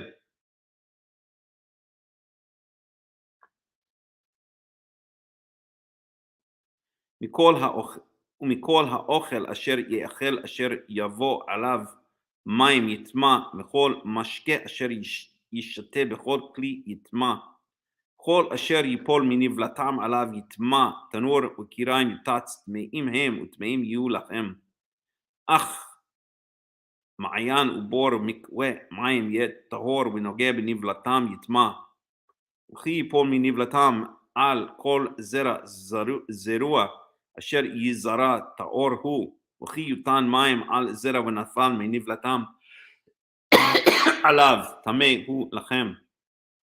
וכי ימות מן הבהמה אשר היא לכם לחלה הנוגע בנבלתם יטמע עד הערב, והאוכל מנבלתם יכבס בגדיו ויטמא עד הערב, והנוסף נבלתה יכבס בגדיו ויטמא עד הערב. כל השרץ השורץ על הארץ שקץ הוא לא יאכל, כל הולך על גחון וכל הולך על ארבע עד כל מרבה רגליים, לכל השרץ השורץ על הארץ לא תאכלום כי שקץ הם. אל תשחצו את נפשותיכם בכל השרץ השורץ ולא תטמאו בהם ונטמאתם בם, כי אני יהוה אלוהיכם התקדשתם והייתם קדושים כי קדוש אני, ולא תטמאו את נפשותיכם בכל השרץ הרומס על הארץ, כי אני יהוה המעלה אתכם מארץ מצרים להיות לכם לאלוהים, והייתם קדושים כי קדוש אני. זאת תורת הבהמה והעוף וכל נפש החיה הרומסת במים ולכל נפש השורצת על הארץ, להבדיל בין הטמא ובין הטהור ובין החיה הנאכלת ובין החיה אשר לא תאכל. And that is the end of Leviticus 11. If there are any final questions or comments, please let me know. If not, I'm going to say Shabbat Shalom and Shavua Tov to everybody, and I'm going to end the study here. So thank you for joining me. This has been Hakham Melech Ben Yaakov of the World Alliance of Qara'im, and we hope to see you again next week. Shabbat Shalom and Shavua Tov.